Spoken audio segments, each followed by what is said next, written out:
Button है उसके नाम ये एंट्री कर रहे हैं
step is Canada is one of the major push.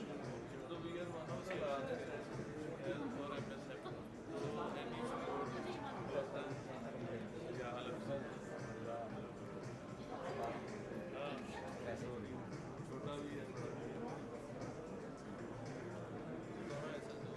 जो हमारा नेक्स्ट स्टेप है वो इम्प्लीमेंटेशन कैसे इसको यूटिलाइज करें तो ये बनाए कि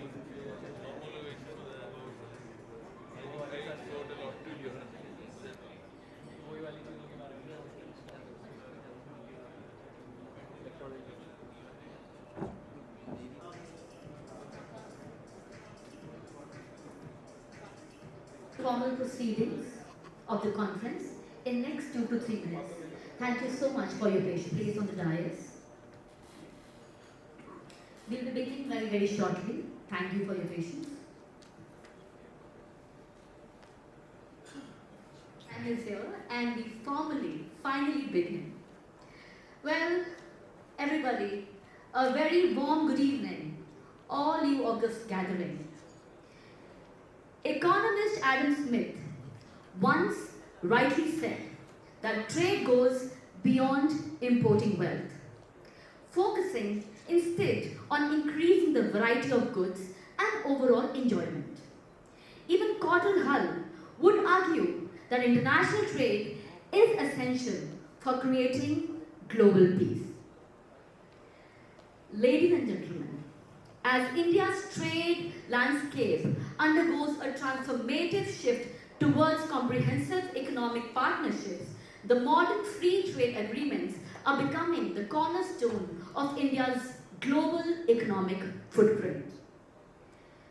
With the operationalization of the India EFTA, TEPA, signing of India-United Kingdom Comprehensive Economic and Trade Agreement, and the conclusion of the India-EU FTA, a new horizon of opportunities emerges for the Indian industry across the European region.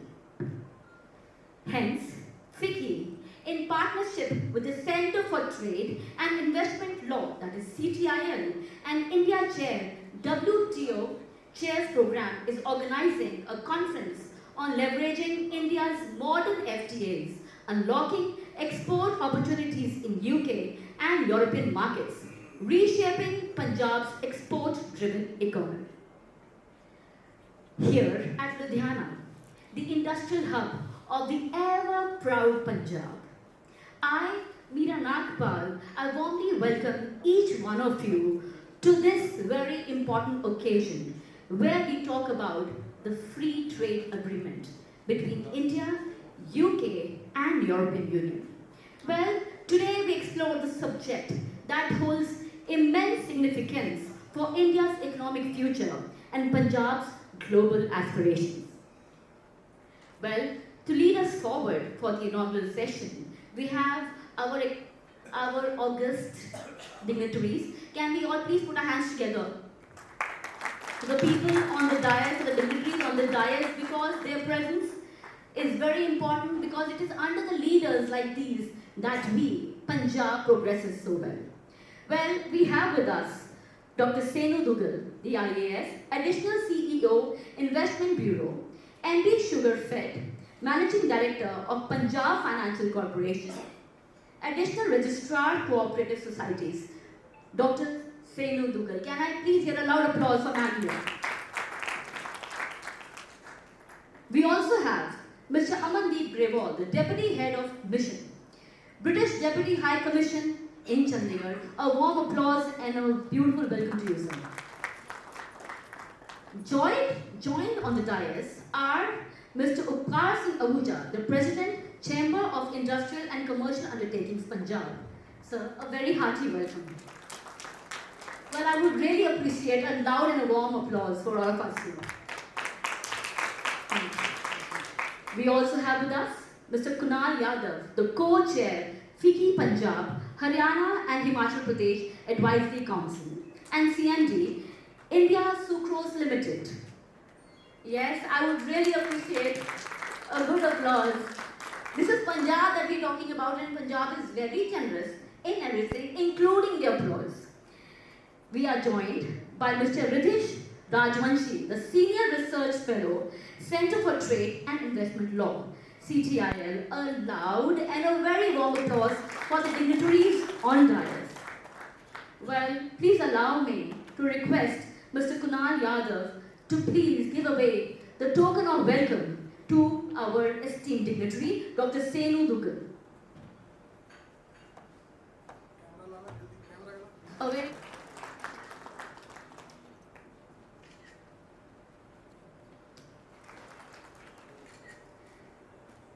A very warm welcome, sir.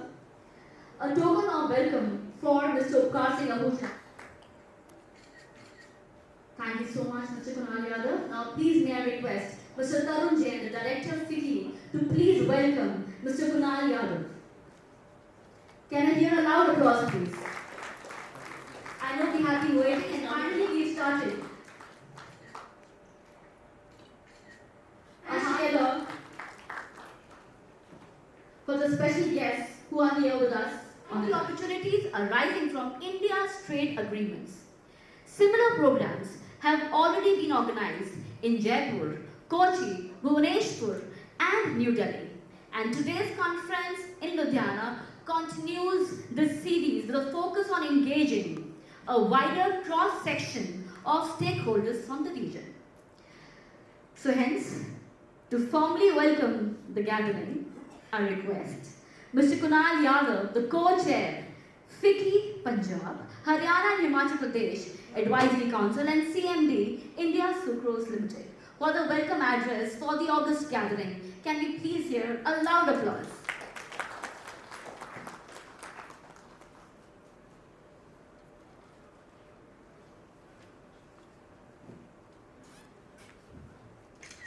Respected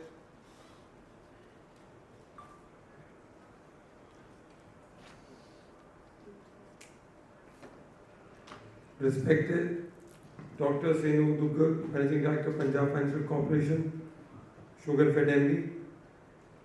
Respected Mr. Amandeep Grewal, Deputy Head of Mission, British Deputy High Commission.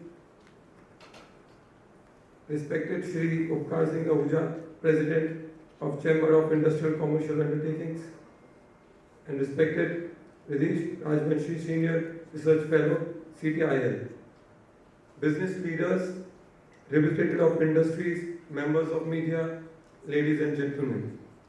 On behalf of FICCI, it gives me immense pleasure to welcome all of you today at this important event on leveraging India's modern FTAs, a subject that is extremely important for every Indian exporter and every business engaged, especially with European and UK markets. This conference comes at a moment when decisions in trade negotiations will shape India's commercial landscape for years to come. We are privileged to have the presence of Dr. Senu Dukkar, Mr. Amandeep Garewal, Shri Upkar Singh Ahuja, Mr. Desh Rajvanshi. Please welcome a round of applause for all our dignitaries. The relationship between Europe and India is long-standing economical significance. Taken together, Europe remains among India's most important trading markets. The EU is a major destination for European exports. The UK continues to be a key market. The EFTA economies and further depth of India's engagement with the European region. What makes Europe different is both its scale and its standards. It is a market of nearly 450 million consumers with high purchasing power, shaped by rigorous and globally influential regulations. Indian exports to this region are already diverse but much below the true potential of India.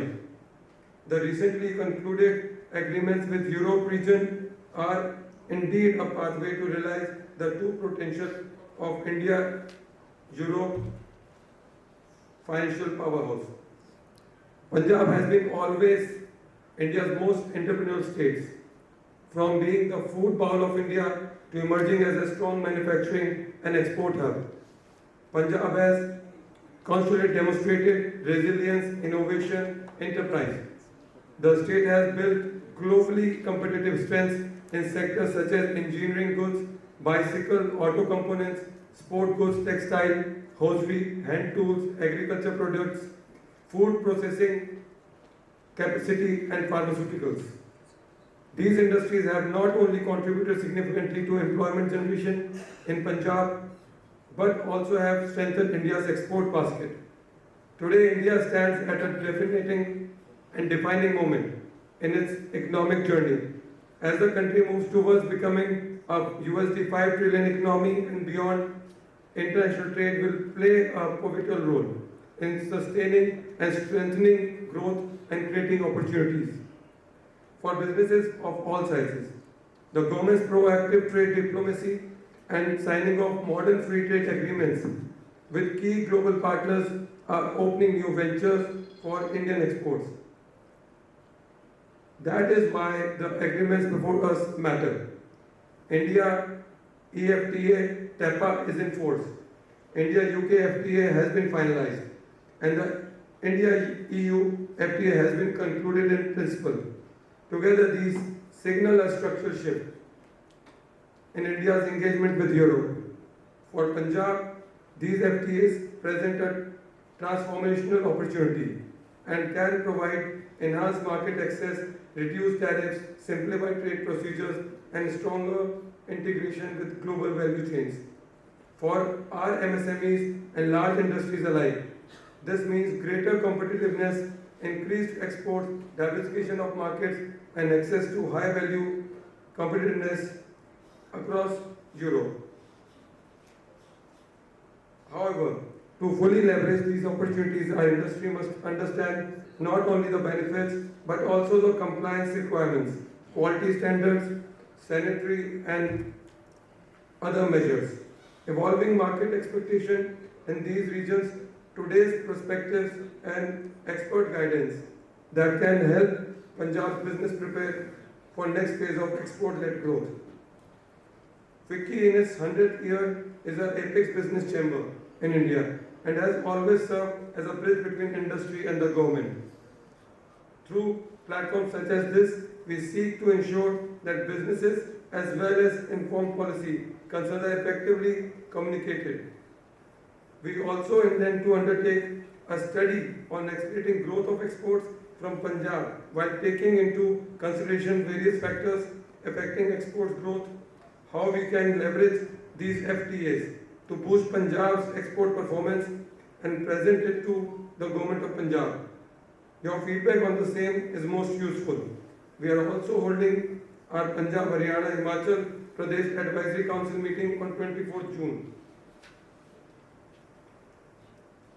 And we will create a specific subgroup on exports. Those who are interested to join the council or the subgroup may connect with us. I would also like to express our sincere gratitude to our esteemed partners, the Center of Trade and Investment Law, for their support, offering their expertise to organize this program. I also thank industry associations like CICU, FICO, and TextProsil, and other partners like Sonalika and Kotak Mahindra Bank for their valuable collaboration in making this conference possible. I am confident that these deliberations today will equip our industries with the knowledge and the confidence required to capitalize on immense opportunities emerging from India's modern trade agreements and further strengthen Punjab's position as a leading export-driven economy. Once again, I welcome all our distinguished guests and participants and wish you a highly productive, insightful conference. Thank you. Thank you, Mr. Yadav, for these insightful welcome remarks and for setting the tone of the evening, of the engaging evening. Well, every meaningful discussion begins with understanding the bigger picture. Hence, to provide the context and to understand the bigger picture, I take honor in inviting Mr. Ritesh Rajvanshi, the Senior Research Fellow from Center for Trade and Investment Law. Kindly give the context of today's conference. With a loud applause, let's welcome Mr. Ritesh Rajvanshi.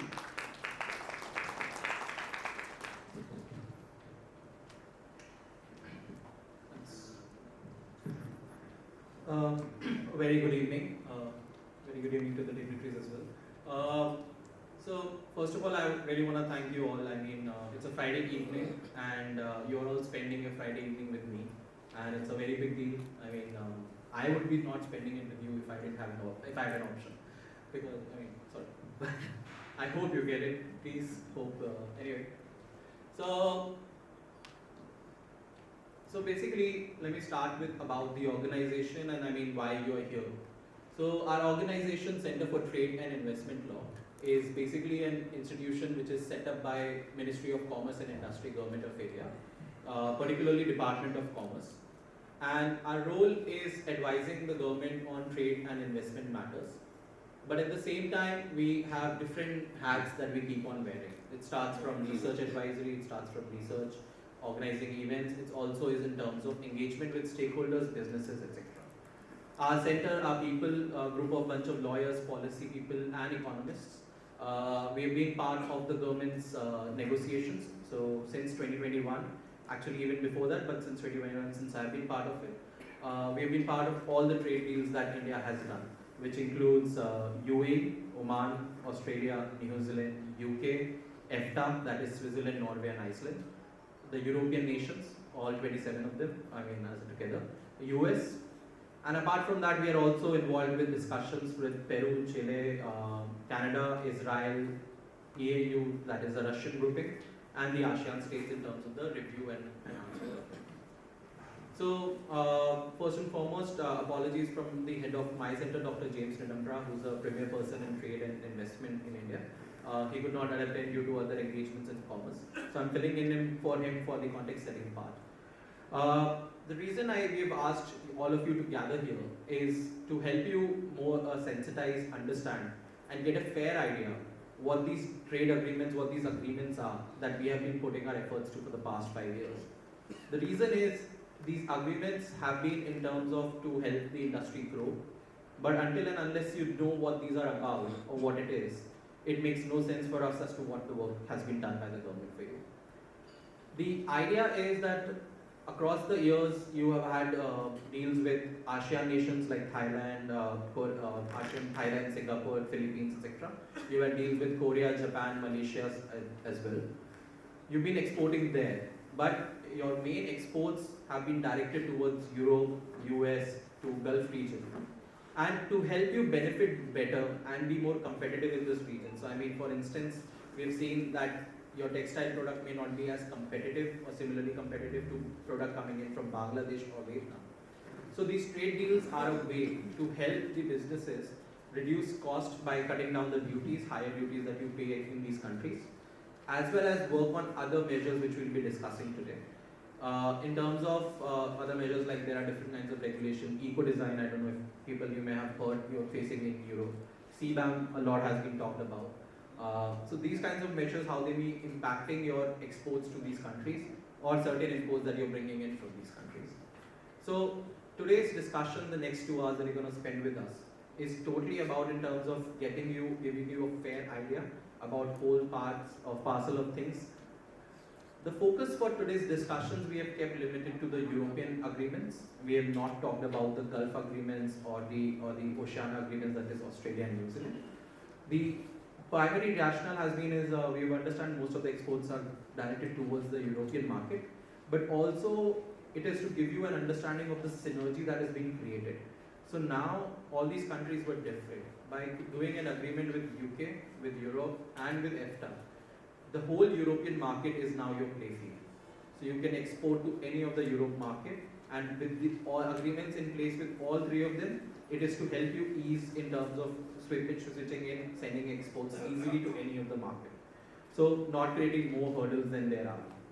To give you a context, our exports have increased, compared to last year, considering how situation has been. So in the 2024-25 cycle versus the 25-26 cycle, our exports have increased 5%, 4.6% to be exact. We have gone in goods total overall from 825 billion to 865 billion. Of this, 441 billion is just goods, and these do not include petroleum products. So 441 billion of goods we are already exporting out to the world, and with the agreement, with the advantage you're gonna get. So the advantage by the duties, they were placed at 20%, 50%, 12.6%, 9%, 6%. All these have been brought down to zero. So you have a direct price advantage of at least this much percentage value in the good that you're sending it out. Apart from that, there are other considerations also, but this is a direct advantage that you're going to get from all these agreements. And that's what the whole evening is about, to get you what these agreements contain, whether your product gets covered, not covered, how much duty is getting down. And then other things, after your product enters their country, do you still have to do certain certifications, do you still have to do certain requirements, etc. So there have been various challenges which I'll be mentioning later on in my presentation, as well as the opportunities now that have been created. Primary also is to help you diversify in supply. What COVID, different West Asia, South Asia crises have taught us is that you cannot just solely rely on one person as your buyer or purchaser. You need to find more buyers, you need to find more sellers. And that's also the idea that if you have this bigger market available where it's become more easy for you to send goods or services to, you'll be more adaptable to doing that and contribute towards it. Lastly, our CTL team is here, Tanvi, Sharona, Pranav, Neeraj. So if you have any queries, you can reach out to us and all that part. We'll also be telling you about our Trade Remedies Advisory Cell, which is basically a cell we have set up at a center to help the MSMEs free of cost in terms of any arrangements or difficulty related to trade they are facing internally in the India's domestic market. But I'll leave it that for later on. So thank you all and look forward. Well, thank you, Mr. Rajvanshi, for offering a very comprehensive perspective on the opportunities and the strategic importance of India's free trade agreements, and also for associating with FICCI for organizing this particular conference. India and UK signed a comprehensive economic and trade agreement last year. And to hear the valuable insights on the much talked about free trade agreements, I now have the distinct privilege of inviting Mr. Amandeep Grewal, the Deputy Head of Mission, Deputy High Commission Chandigarh. Kindly welcome with a warm applause. It has to be a louder applause, please. Thank you.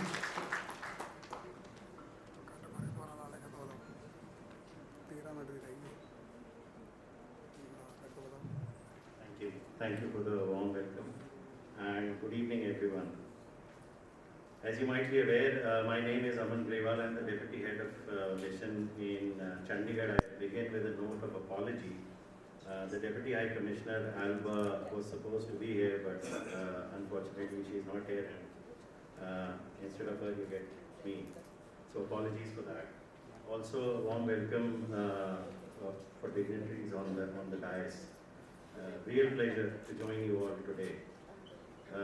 This is a particularly important moment for a conversation like this on FTA. India is increasingly seen globally as a central engine of growth. And the UK shares a deep interest in working with India to help shape that growth, which then ultimately delivers prosperity, brings about resilience and opportunity for both economies. So it's both ways, not just one. Where did it all start? So what we now have through the UK-India Vision 2035 is a clear and long-term roadmap which was agreed by the Prime Ministers to unlock the full potential of this relationship. It's at its heart, it's very simple. It's all about strategic alignment into real economic outcomes. So more trade, more investment, and more jobs for both countries. It also recognizes something equally important, that signing a free trade agreement is not the end point.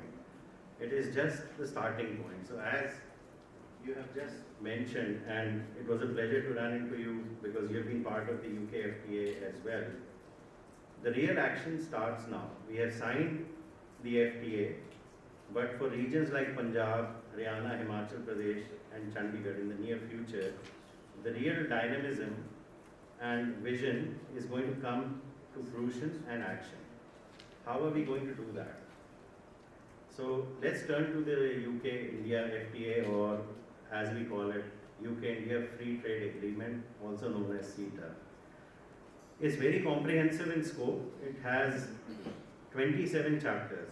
So it covers goods, it covers services, it covers digital trade, customs, intellectual property, and much more.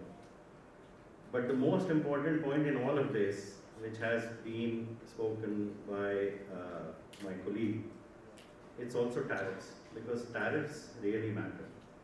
So India will reduce or eliminate tariffs on around 90% of tariff lines for the UK exports, while the UK will liberalize 99% of tariff lines for Indian goods.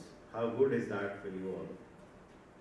But what businesses often tell us matters a lot, and they're also speaking about the practical barriers to doing business. Within the scope of this agreement, we are aiming to reduce friction at the border, improve transparency and regulations, promote alignment of product standards, because that's very important, and crucially simplify the compliance requirements, especially for SMEs, and I know that Ludhiana is a region full of SMEs. So there are very tangible operational gains, and I can give you a few examples. So commitments to release goods within 48 hours in most cases.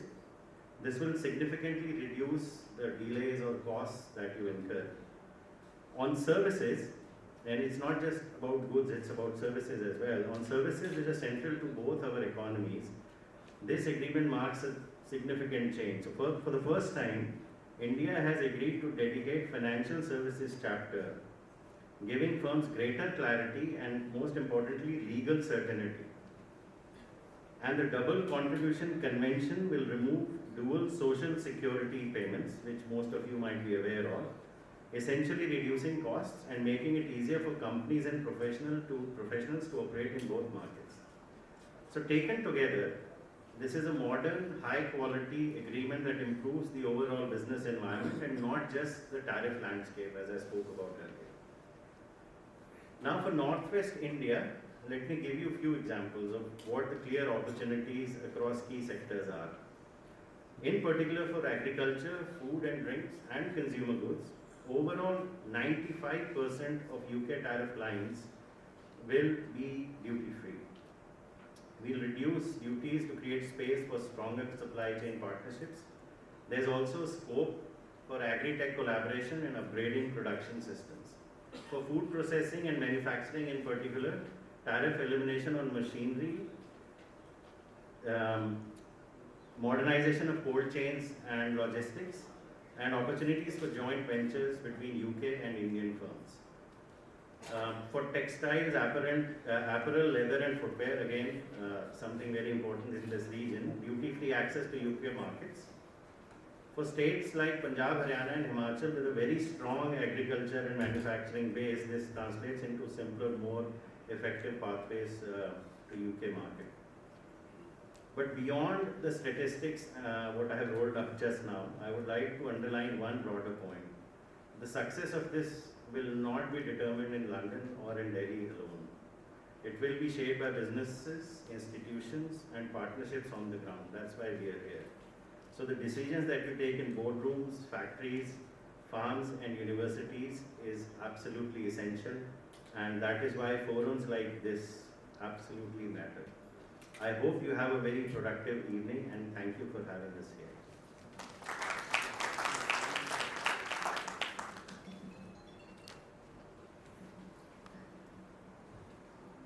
Thank you, sir, for your valuable insights and for highlighting the immense potential that this deeper economic collaboration between India and United Kingdom can bring. Now, as Punjab positions itself to benefit from these free trade agreements, so policy readiness and institutional support becomes really handy. So to hear the state's view and the state's perspective, let's invite Dr. Senu Dugal, the Managing Director of Punjab Financial Corporation, to kindly share her thoughts. Can we please put our hands together for Dr. Dugal?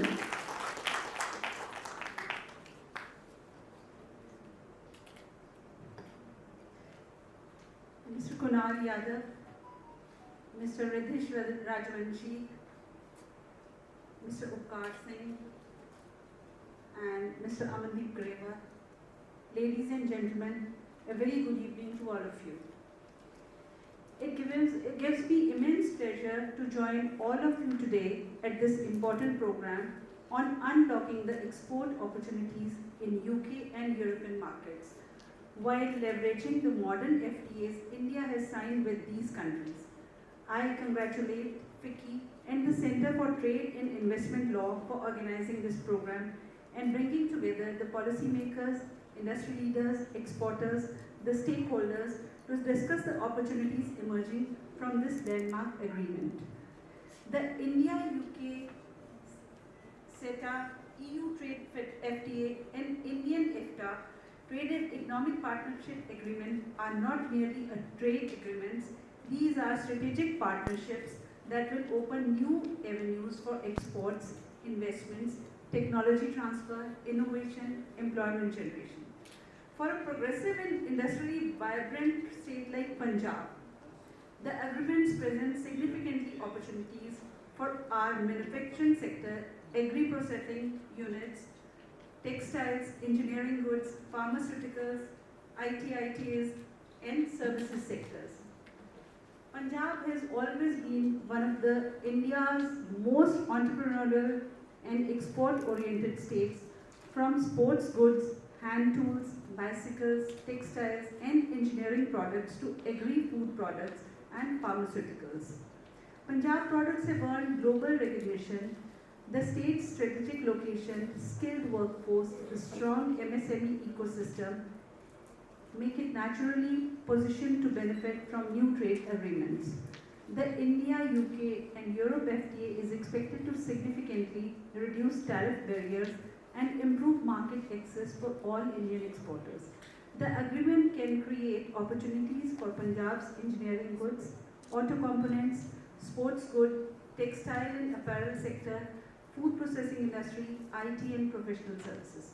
Together, the UK and EU represent a market more than 500 million consumers with high purchasing power.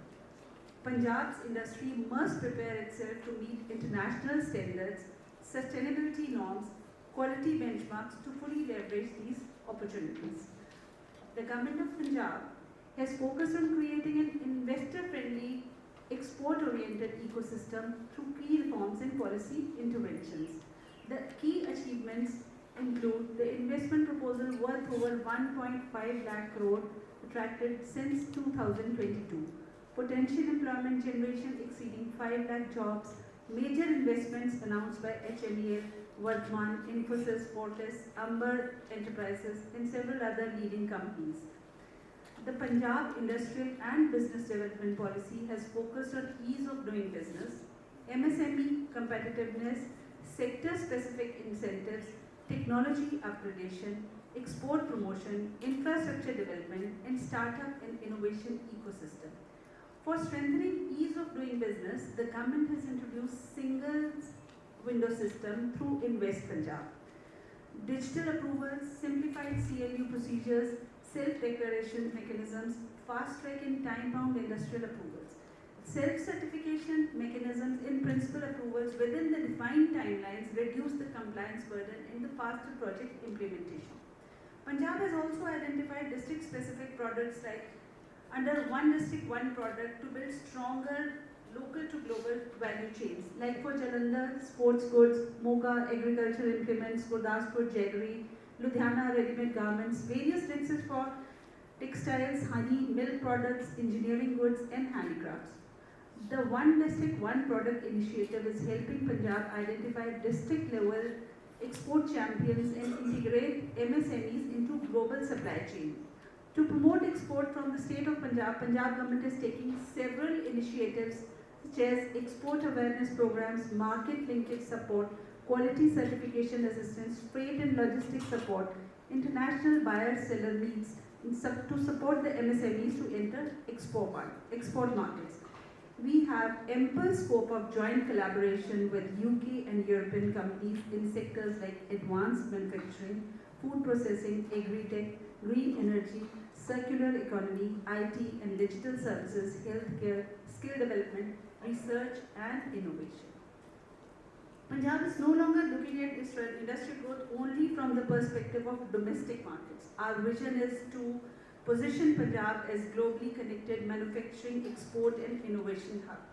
The India-UK FTA and the upcoming India-EU trade partnerships offer unprecedented opportunities for our industries, especially MSMEs.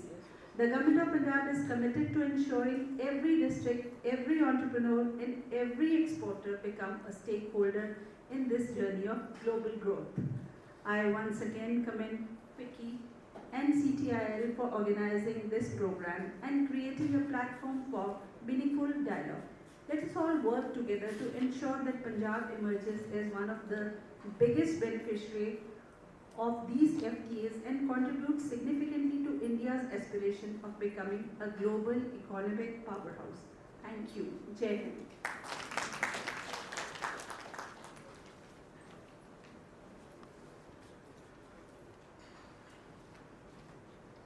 Thank you, ma'am, for highlighting Punjab's preparedness and commitment towards strengthening its export ecosystem in your keynote address.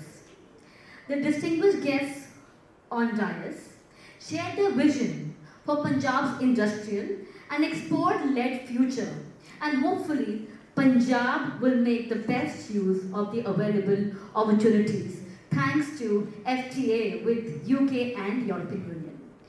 To deliver the vote of thanks for the inaugural session on behalf of FICCI and CTIL, I invite Mr. Upkar Singh Ahuja, the President of Chamber of Industrial and Commercial Undertakings, Punjab. As we come close to the inaugural session, it is my privilege to propose the vote of thanks. First and foremost, I would like to express our sincere gratitude to Madam Dr. Shinu Duggal for making this event successful. I extend my heartiest thanks to Mr. Amarjit Garewal for his insightful keynote address and highlighted the growing trade economy partnership between India and United Kingdom. Our special appreciation to the representative from CTIL, Mr. Ridesh Rajvanshi, and FICCI co-chair Mr. Kunal Yadav for traveling all the way to make this event successful. Friends, I would like to place on record the sincere appreciation to Federation of Indian Chamber of Commerce and Industry and Center for Trade and Investment Law for conceptualization and organizing this highly relevant, meaningful event. Dynamic are changing rapidly. We are on a crossroad. India is growing. We aspire to be a 5 trillion and 10 trillion economy. On other side, there are countries competing India. Even Asian countries are other Asian countries are quite strong in manufacturing. So it is a very high time that India should align its marketplace. So signing FTA with these countries will help us to be more competitive, and Punjab has been long for entrepreneurship spirit and manufacturing excellence. Only in Ludhiana there are 1,25,000 registered MSMEs, and we are specialized in textile, hosiery goods, sports goods, bicycle, hand tools, auto components, food processing and agriculture products. As well benefit from the agreement, have the potential reduce market barriers, enhance competitiveness, attract investment and create new export opportunities for MSME and large industry alike. I like to request the dignitaries to work in the direction for technology upgradation also for the MSME, because there is a dire need. If we upgrade our technology, we will be better placed in the world for our export. I would like to acknowledge and thanks valued industry partner and supporters who have contributed to the success of today's event. Sincere thanks to our Sonalika group, the Punjab. They have brought the Hoshiarpur to the limelight, whereas we say that we are having the locational disadvantage. They are third largest tractor manufacturer in spite of being in a corner of the country. Kotak Mahindra Bank, Sisu, Pico, Tax Coal and their continued support towards strengthening industry engagement and promoting the Punjab ecosystem. So I think more and more programs like this, because how to get the benefit from the FTA, that is most important. And in Ludhiana only there are 5 inland container freight stations, and there are around 2,000 containers export in a month. So Ludhiana is known for its export because there are many clusters by default from which these products are being manufactured and being exported. So I think we should take the maximum benefits of this FTA. Thanks to the press for covering this event. So Jai Hind. Thank you so much, sir. A very warm vote of thanks for all of you and for our guests here. Now, before we go ahead, every moment is special and becomes even more special once it is captured forever. So I request our dignitaries to kindly be here with us for the picture, and I request the representatives of CTIL and representatives of FICCI to kindly join us for the group picture. Meanwhile, this is Meeta Nagpal, and it is my honor and privilege to be a part of this insightful conference.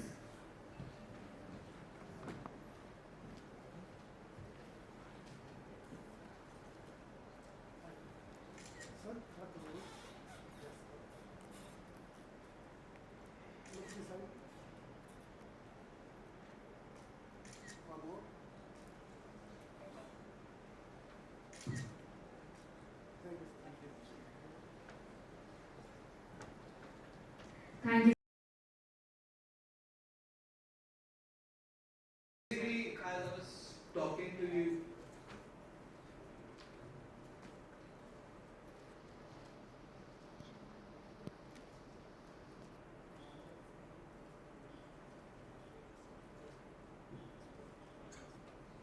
I give you over 10 minutes because there's a different altogether. I'm going to give you an idea of what our trade policy is.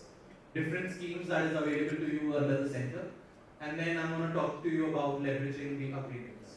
I hope everyone's comfortable in English. If you want me to switch to Hindi, that's also fine. So anyone not comfortable with English, or I can switch also in Hindi. I'll keep a mix of this. So the reason we are here today is to give you idea ki what the trade regime that is. I was talking to you about how much billions of production we have done, etc. I'm going to talk to you about what kinds of trade agreements we have, or the circular things, all the agreements we have, covering almost now 38 to 40 countries out of 190 countries. 206 to be exact if you go by UN data, but we counted at 196. Challenges, opportunities, GSP measures, supply chains, etc. And then lastly, I'll come down to the UK agreements. So to give you an idea, India, any policy or anything, all this trade regime, etc., comes through sets of policy, rules, regulations, constitutions, etc. Now, your export promotion, the whole trade dynamics, it is governed in aspects of the foreign trade policy. Earlier, what we used to do is we used to have a foreign trade policy only for 5 years, and then we used to come back again. What it did was made it uncertain. तो आप लोगों के लिए बिल्कुल आपको पता नहीं था कि अगले 5 साल बाद क्या होगा, राइट? तो उसको चेंज करने के लिए गवर्नमेंट ने क्या किया कि अब हमने एक ही फॉरेन ट्रेड पॉलिसी निकाल दी है कि ये हमारी पॉलिसी है कि हम एक्सपोर्ट करेंगे, इंपोर्ट करेंगे, ये ही पॉलिसी है। और उसमें अगर कुछ लगा कि अब ये चेंज करने की जरूरत है तो हम करते चले। तो 2023 में हमने फॉरेन ट्रेड पॉलिसी अब जो नई वाली निकाली है वो है, और इसका प्रेम पर्पस ऑब्जेक्टिव जैसे आप बाद में देखेंगे,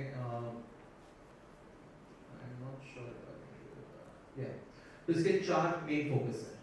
फर्स्ट, इंसेंटिव टू रेमिशन, यानी कि अगर आप कोई गुड ला रहे हैं और उसके बाद उसको एक्सपोर्ट कर रहे हैं तो आपको रिटर्न मिले उस पर। सो शिफ्टिंग, हम पहले आपको क्या देते थे, आप लोगों ने रॉड डेप, आई थिंक आप लोग काफ़ी लोग फेमिलियर होंगे, और टेक्सटाइल से हैं तो ROCTL करके होता था टेक्सटाइल्स के लिए। तो उसमें क्या होता था, गवर्नमेंट आपको सीधा देती थी कि इतनी % सब्सिडी है, इतना 5% आप दे रहे हो तो उसका सब्सिडी है कि 5% वैल्यू में गवर्नमेंट से दे रहा हूँ ताकि आप ये कुछ प्रोड्यूस करो। अब उल्टा है, अब अगर आप एक्सपोर्ट करोगे तो हम एक्सपोर्ट करने पे आपको आपके 5% 10% रिबेट देंगे वापस। तो it is link to the fact कि अगर आप गुड बाहर बेच पाओ, देश से बेच पाओ तो। अब कई सारी चीज़ों में आपके साथ क्या होता था कि आप लोगों को गुड्स लाने थे और वो गुड्स काफ़ी महंगे हैं, तो गवर्नमेंट ने कहा कि अगर आप जैसे बेस मेटल्स ला रहे हो, हाई मशीनरी ला रहे हो जिनकी कॉस्ट हाई है, तो आप उसको इंडिया में 0 ड्यूटी पे इम्पोर्ट कर लो। तो आपको 20% जो आप मशीनरी गुड्स पे देते हो भारत में इम्पोर्ट करने के लिए, वो आप मत दो, प्रोवाइडेड कि आप जब इस गुड को डाल के अपनी मशीनरी में या फैक्ट्री में लगा लेंगे तो इस गुड से आप सालाना X वैल्यू, वो अलग अलग नॉर्म्स तैयार हैं। तो इस प्रोडक्ट के लिए मान लीजिए टेक्सटाइल है तो इतना प्रोडक्ट, कोई मशीनरी है, कंप्यूटर डिजाइन है तो उसके लिए इतनी वैल्यू, इतना आप एक्सपोर्ट कर रहे हैं अगले 5 साल में, या डेटा वेरीफाइबल डेटा गवर्नमेंट को दे सकते हैं। तो गवर्नमेंट फिर आपको वो 10% 20% रिबेट बैक करके दे। दूसरा इंपॉर्टेंट है कि कोलैबोरेशन, जैसा अभी डिस्कस हुआ था शुरुआत में, आपको बताया कि डिस्ट्रिक्ट हब्स हमने आइडेंटिफाई की कि छोटे छोटे डिफरेंट डिस्ट्रिक्ट्स का कोई स्पेसिफिक प्रोडक्ट है, तो कोई district is more good with Honey, कहीं पे स्पोर्ट्स गुड या बैट ज़्यादा अच्छे बनते हैं, कहीं पे फुटबॉल ज़्यादा अच्छी बनती है। तो the work, the administration, the government role अब है कि उसको हम ज़्यादा स्ट्रॉन्ग करें कि ये गुड अब आप एक्सपोर्ट कीजिए ताकि वो मीट करें। क्योंकि प्रॉब्लम क्या आती है कि अब आप ड्यूटी कम कर देंगे, आप जब वहाँ मार्केट बेच रहे हैं तो वो कंट्री कहती है कि ये आप उस कंट्री के स्टैंडर्ड्स मीट नहीं करते।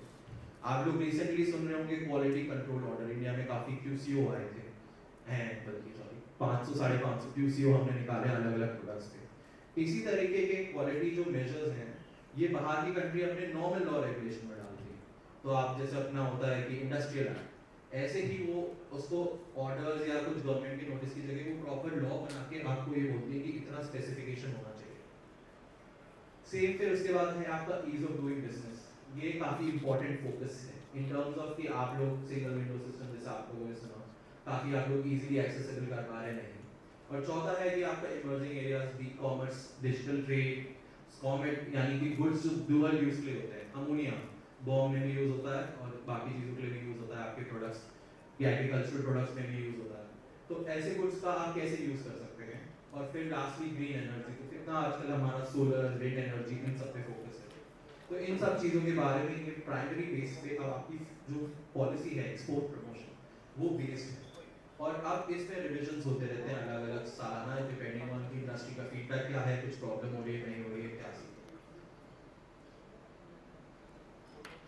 सो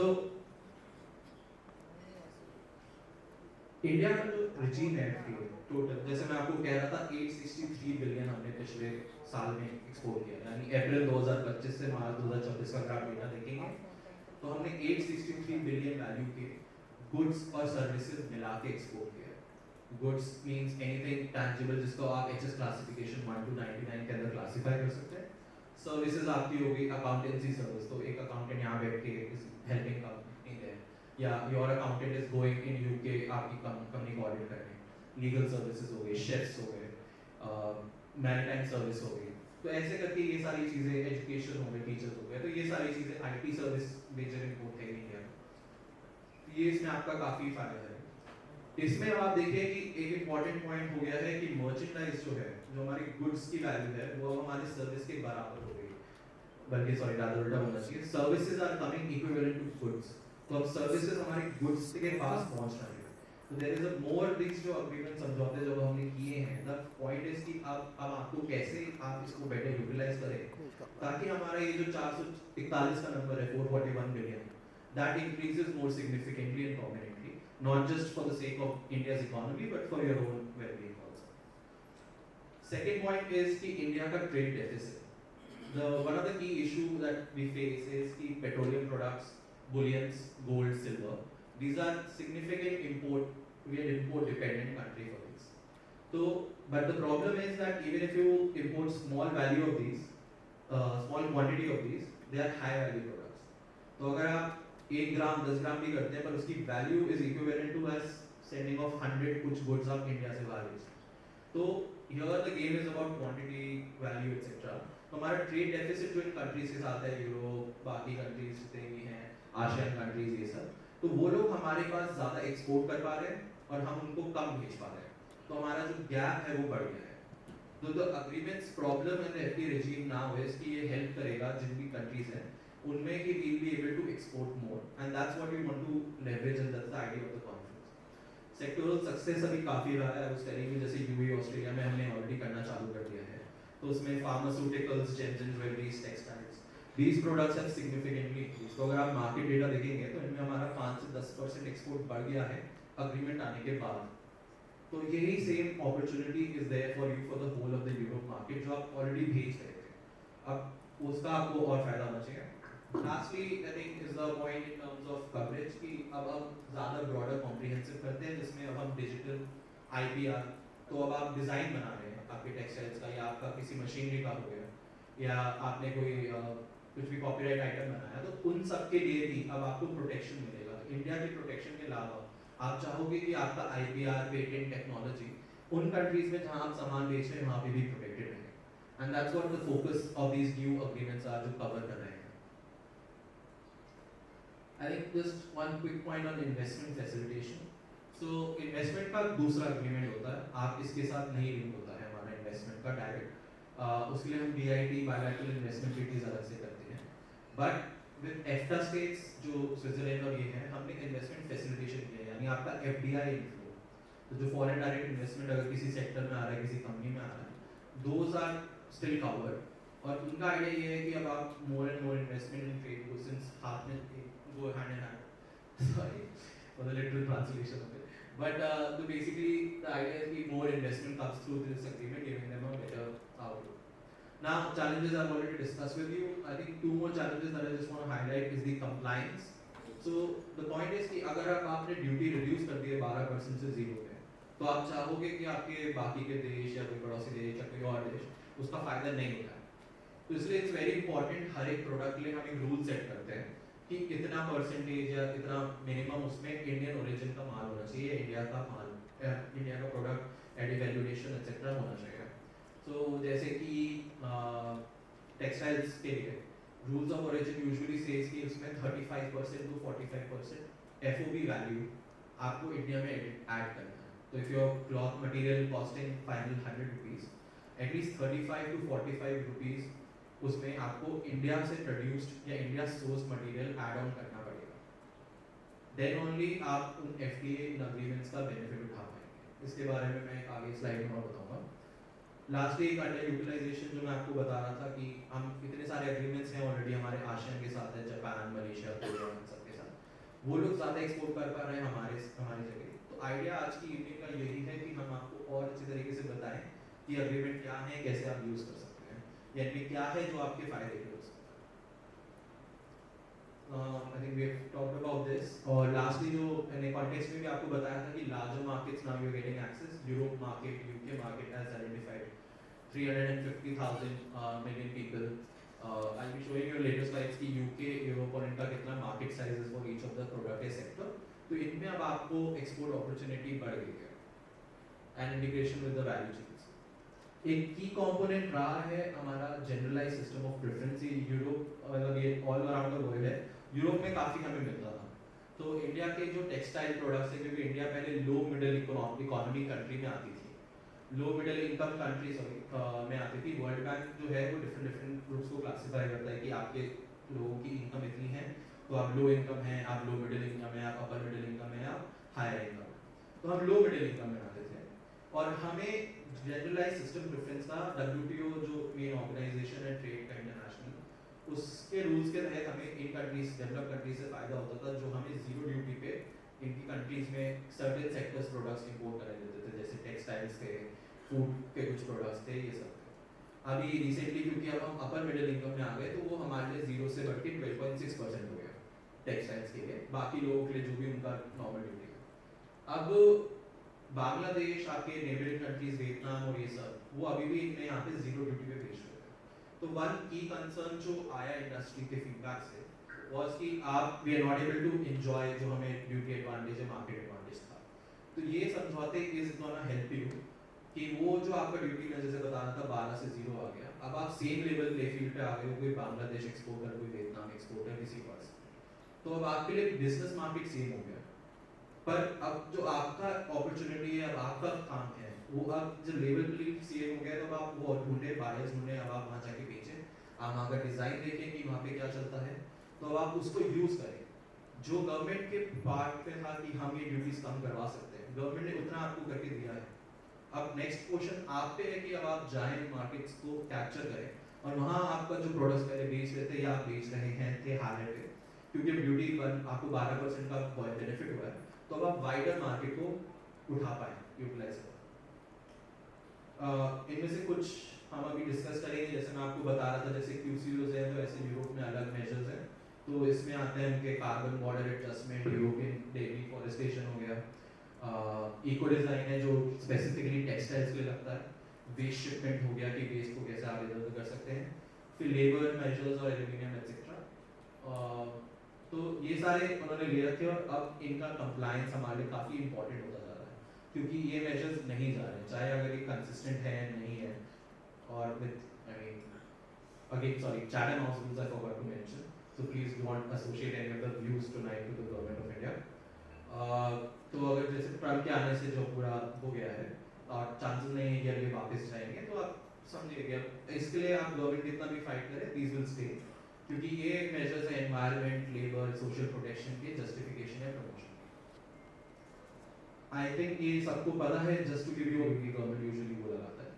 और टेक्निकल होता है कि ये जितनी भी ड्यूटी है, इनके बाद आपके ऊपर कोई ना कोई डंपिंग ड्यूटी लगी हुई है, सब्सिडी मार्जिन्स, एंटी का सेफगार्ड मार्जिन्स, तो ये वाले एड ऑन ड्यूटीज होते हैं।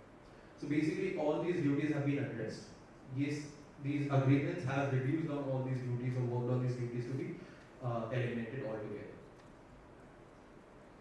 When I was talking about the value chain integration, what we basically mean is कि आप कैसे, so you're not the sole person who's producing the final set of good. There are multiple people involved in the whole chain. You get आप raw material कहीं और से source कर रहे हैं, multiple लोगों से source कर रहे हैं, फिर आप manufacturing कहीं और कर रहे हैं, आप उसे produce कहीं और कर रहे हैं, बेच कहीं और रहे हैं, या हो सकता है चाइना बेच के आप उसमें कुछ वैल्यू डलवा रहे हैं, फिर वापस इंडिया बुला के कुछ और ऐड करके फिर फाइनली आप बेचते हैं। अब there are regulation, there are laws, agreements जो इंश्योर करते हैं कि जो ये पूरी चेन है, आप और आपसे नीचे 4 लोग और, वो सब सारे लॉज रेगुलेशंस फॉलो करते हैं। तो it is more and more important अब आप लोग सबके लिए कि जितने भी बिजनेसेस हैं वो देखें कि सिर्फ मैं लेबर लॉ फॉलो कर रहा हूँ, मैं एनवायरमेंटल लॉ फॉलो कर रहा हूँ, ये काफ़ी नहीं है। आप जिससे माल बाय कर रहे हैं या जिसको बेच रहे हैं, वो भी वो कंफर्म कर रहा है, ले रहा है, नहीं कर रहा है, ये इज ऑल्सो वेरी इंपॉर्टेंट. हमने अभी डिस्कस किया था, मेंशन हुआ था कि there are technical instances, right, कि आपको टेक्निकल कैपेसिटी बढ़ानी है, आपको इन्वेस्टमेंट चाहिए. अगर कोई फॉरेन इन्वेस्टर आज की तारीख में इंडिया में इन्वेस्ट करना चाहता है, they look at all these things कि क्या आप ट्रांसपेरेंट हैं, वेदर आप रेगुलेशंस, लॉज रेगुलेशंस फॉलो कर रहे हैं, कोई आपके कंपनी में एंटी करप्शन पॉलिसीज है नहीं है, आपके यहाँ पे इन टर्म्स ऑफ इंक्लूसिविटी है नहीं है कि आप सिर्फ एक सिंगल केस है या योर मोर एमएसएमई है, आपके यहाँ पे विमेन पार्टिसिपेशन, यूथ पार्टिसिपेशन है, डिफरेंट जेंडर मतलब इक्वल पार्टिसिपेशन है, कोई कंस्ट्रेंट्स नहीं है. फिर आपकी ये पूरी सप्लाई चेन की प्रेडिक्टेबिलिटी है कि आप ओपन है नहीं है, सस्टेनेबिलिटी, डाइवर्सिफिकेशन भी टॉक अबाउट. तो basically you have to now ensure कि आपका वैल्यू इंटीग्रेशन जो अग्रीमेंट्स के थ्रू होगा, it is not just limited कि आप ड्यूटी रिलीज हो गई तो वाह हो गया हमारा काम, नहीं. इट इज कि अब आप पूरा ही आपको अपना डेवलपमेंट रीथिंकिंग करनी है. And that's what the thing is कि to leverage all these agreements, सिर्फ ड्यूटी कम होने से आपका नहीं होगा फायदा, आपको देखना है कि बाकी चीजें भी मैं कर पाऊँ नहीं कर पाऊँ. सो ये basic sets of principles, keywords हैं. अगर आप किसी सप्लाई चेन या किसी value chain, external value chain outside India definitely integrate होना चाहते हैं, तो इन चीज़ों को आपको ध्यान में रखता है अपने प्रोडक्शन लाइन डेवलप करते हुए. जो हम यूरोपियन अग्रीमेंट्स डिस्कस कर रहे हैं उसके अलावा मेरे को आपको थोड़ा सा आइडिया देना था. जैसे आजकल क्रिटिकल मिनरल्स काफ़ी इंपॉर्टेंट होते जा रहे हैं, तो उन अग्रीमेंट्स के अलावा आप देख सकते हैं कि इसके अलावा क्या कोई क्रिटिकल मिनरल अग्रीमेंट है. कोऑपरेशन हार्मोनाइजेशन अग्रीमेंट होता है, यूजुअली सर्विसेज वाले में ज़्यादा रहता है या फिर एग्रीकल्चरल प्रोडक्ट्स में ज़्यादा रहता है.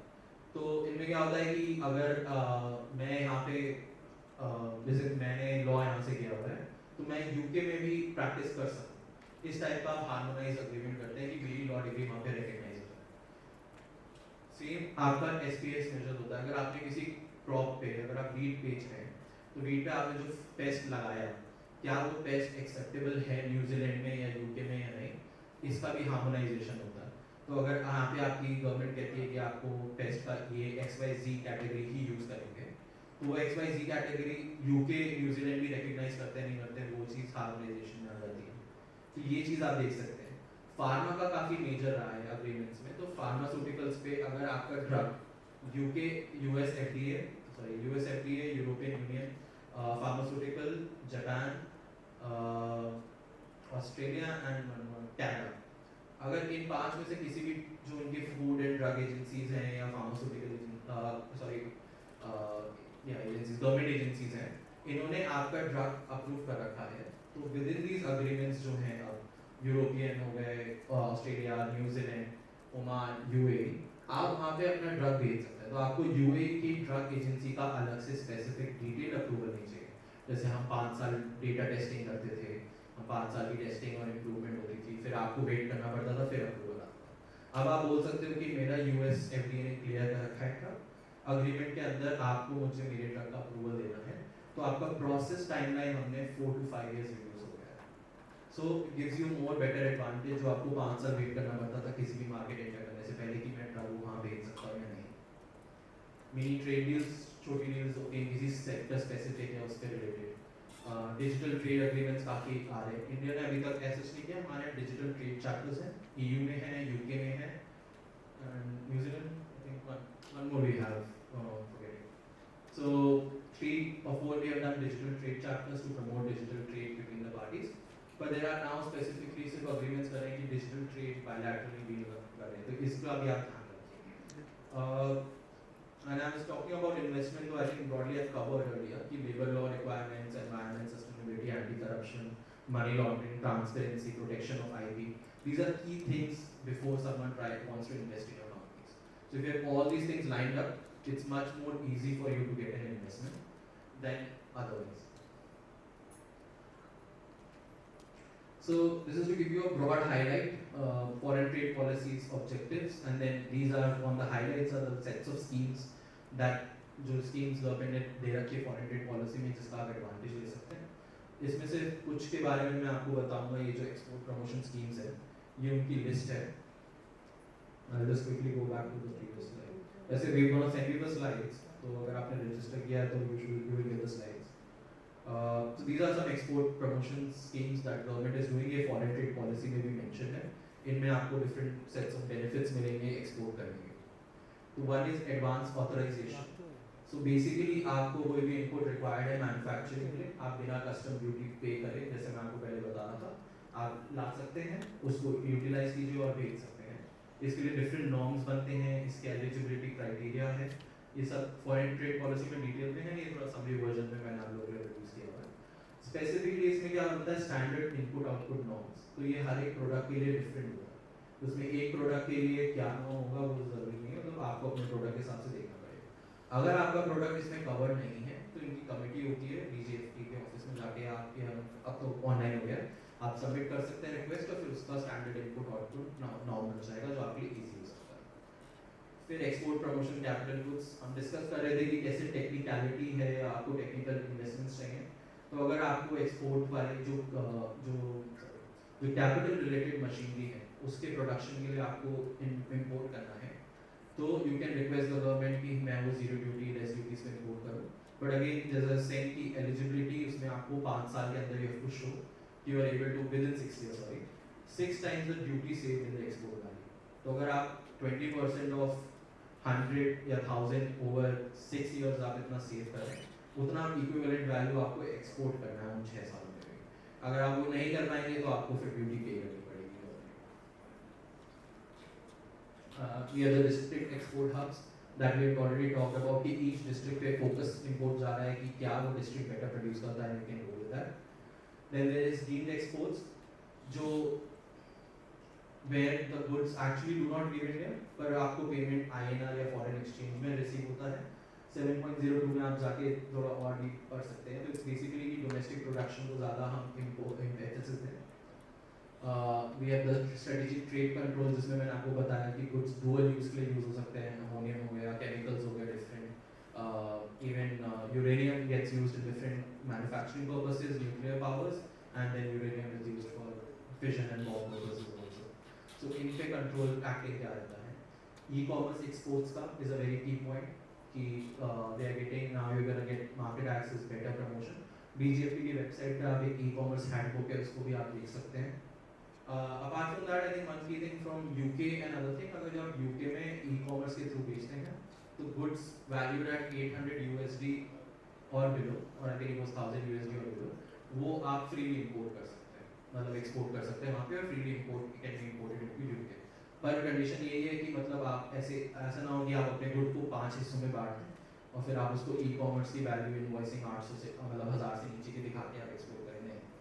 आपका हैंडीक्राफ्ट गुड्स हैं, आपके स्मॉल टॉयज हैं, कुछ ऐसे ई-कॉमर्स प्रोडक्ट्स हैं विच आर वैल्यूड एट $1000 और below, that can easily go in through e-commerce.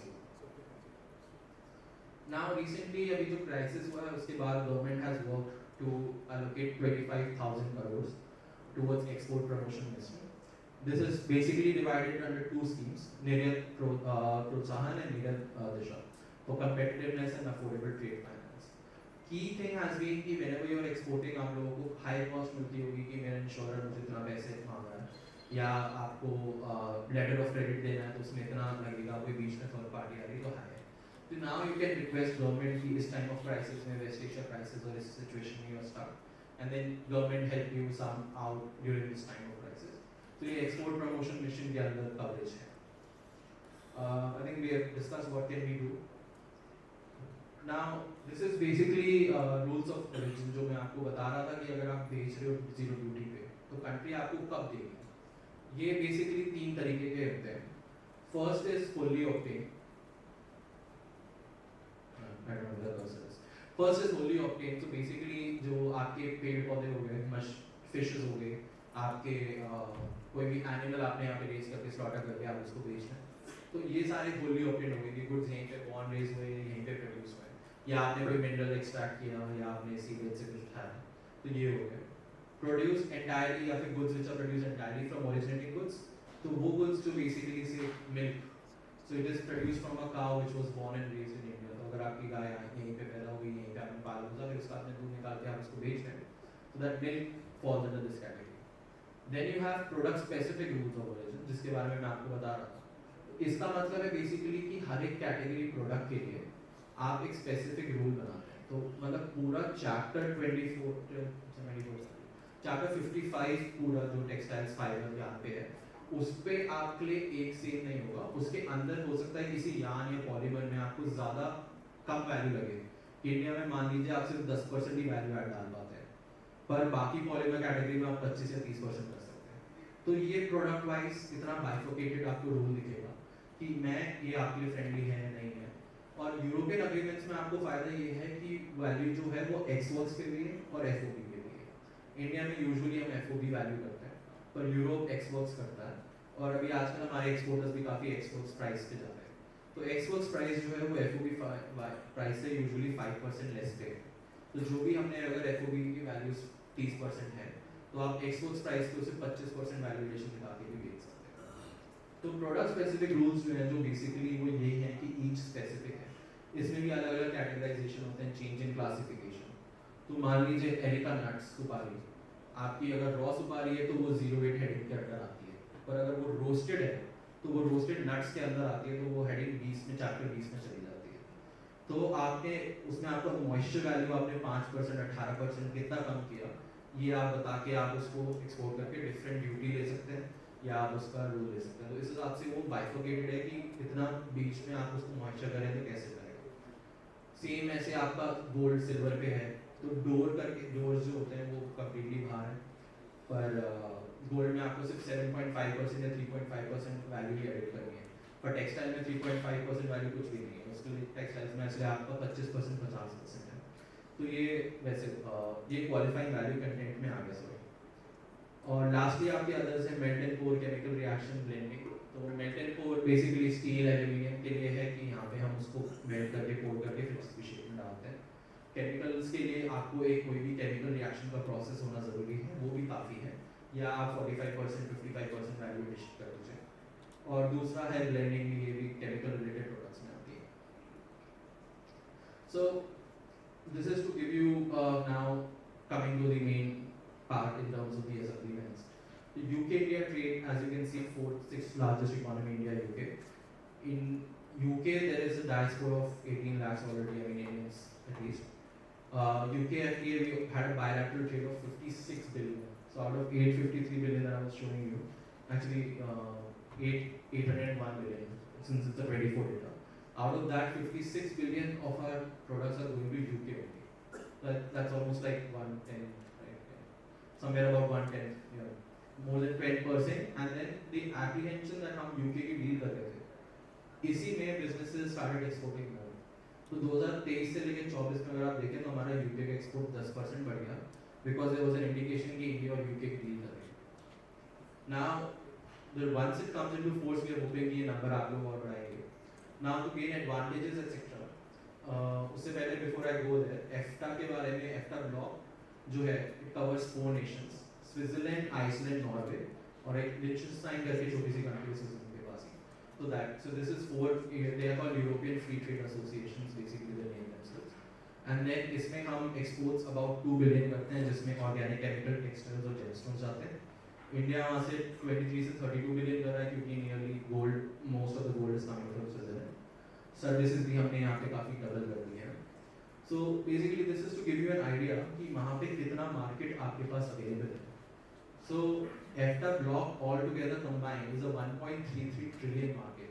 India's own market is 4.1 trillion, but EFTA में 1.3 मिलियन मार्केट आपके पास है, जहाँ पे आप गुड्स बेच के इतना बेच सकते हैं।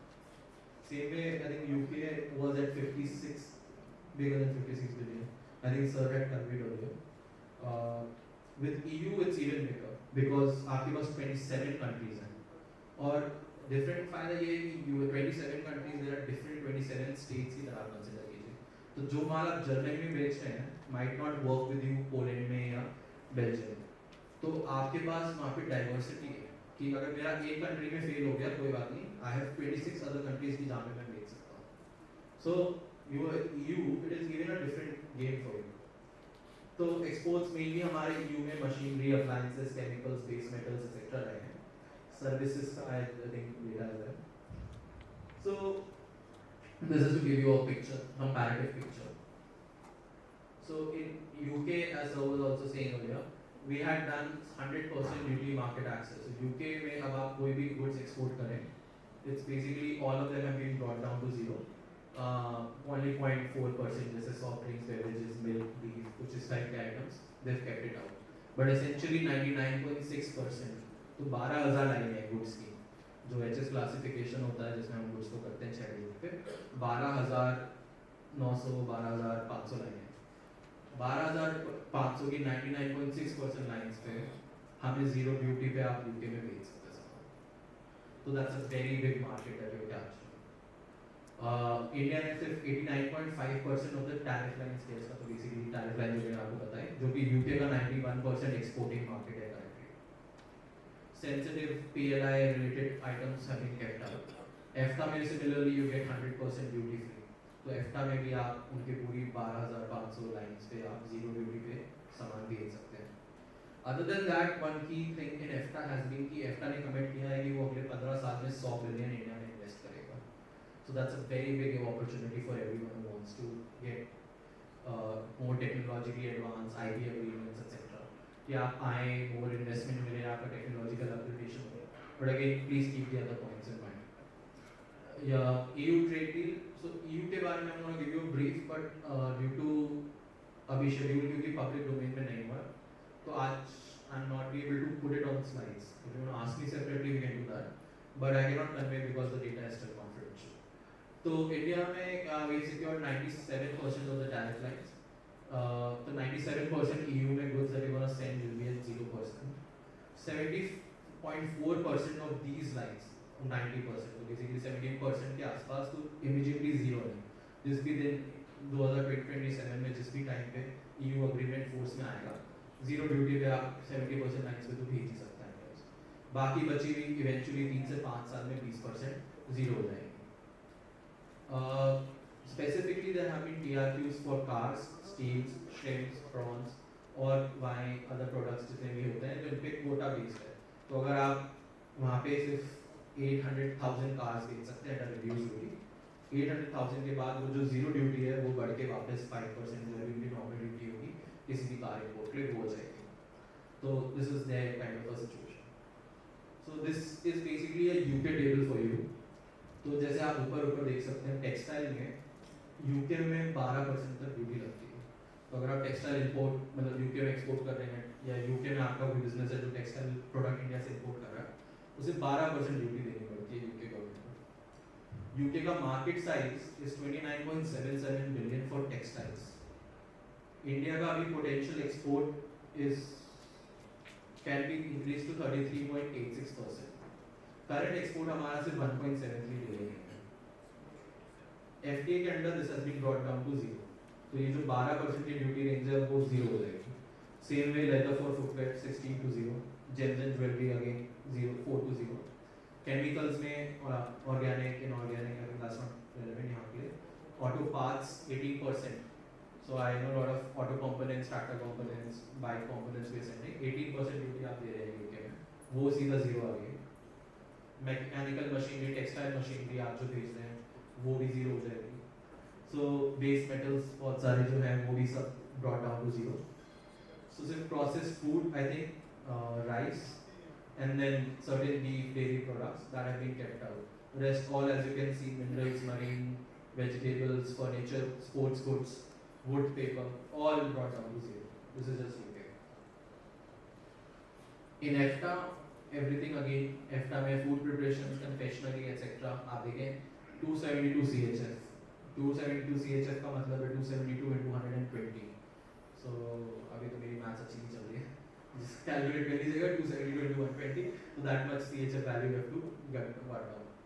So ये basically all these things have been brought down to zero. This is just to give you an idea कि textile handlooms का market था UK में. EU के हिसाब से जैसे मैं आपको बताना चाह रहा था 11.1%. बांग्लादेश textiles अभी 11.1% जो EU में imports होते हैं textile के, उसमें से 11% share is of Bangladesh, 3% of Vietnam, and Turkey has a 7.5% share. So you will be competing directly and being better off with these countries क्योंकि अब आप zero duty पे यूरोप में ये textile items बेच पाएंगे.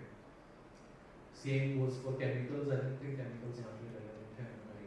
Engineering goods saying 1162 brought down to UK global import is at 193 billion. 193 billion is UK what importing for engineering goods, and then that's what the market to capture size you can do. But let me come directly to this.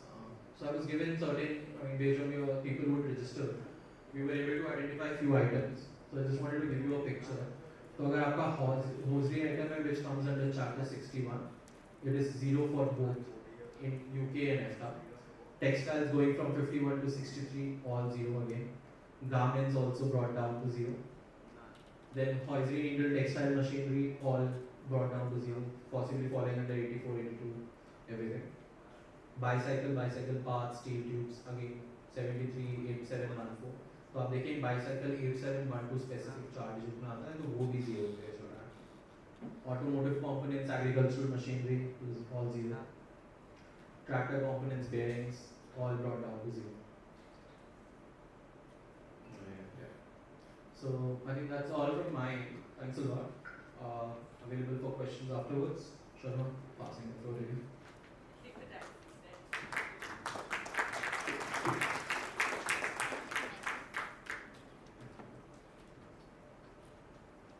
I think Ridesh has done a good job to set the tone in the stage. We've had enough discussion on tariffs, and now we can move on to the non-tariff barriers. So the topic for discussion today is navigating SPS and TBT barriers under new trade agreements. SPS stands for sanitary and phytosanitary measures, and TBT for technical barriers to trade. So as you can see here, we have lots of measures with respect to subsidies, quantitative restrictions, government purchases. But the larger chunk of non-tariff measures is with respect to SPS and TBT. The distinction between such measures is that while TBT measures are with respect to labeling, marketing, packaging, SPS measures relate more to agriculture products, human safety, human, animal, plant life or health. So TBT measures, for instance, would be your cigarette packets which have the labeling that there should be no smoking of certain proportion of the label, while your SPS measures would be with respect to the percentage of pesticides that you import or with respect to certain levels of chemicals involved in your products. Moving on to technical regulations and standards. Now it is very easy to confuse between both these concepts. The WTO, TBT and SPS agreements govern SPS and TBT structures. So with respect to technical barriers, they mainly mandatory in nature, technical regulations. They lay down product characteristics and the related processes. On the other hand, standards are more voluntary in nature. Now, our WTO agreement mandates that there has to be no less favorable treatment which is accorded to products. So basically, there should be no discrimination between domestic products and the other products that are being imported into India. Moving on, the TBT agreement also provides for conformity assessment procedures. Now these procedures are used to determine whether the relevant requirements in technical regulations or standards are fulfilled or not.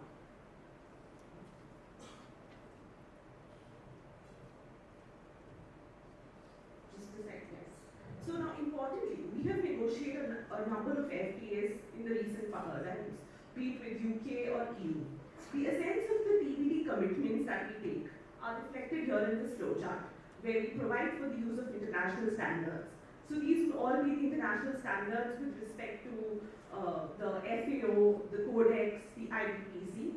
We provide for the acceptance of technical regulations and conformity assessment procedures. There has to be sufficient transparency and timelines as well as institutional mechanisms. Now all this framework is there to eliminate obstacles to trade which may arise out of such technical regulations. Now the most important part of this evening is to assess the gains from the FTAs. So in our recent FTA which we concluded with EU and UK, especially this is with respect to EU, exporters can gain early information, clarification with respect to the development and implementation of technical regulations.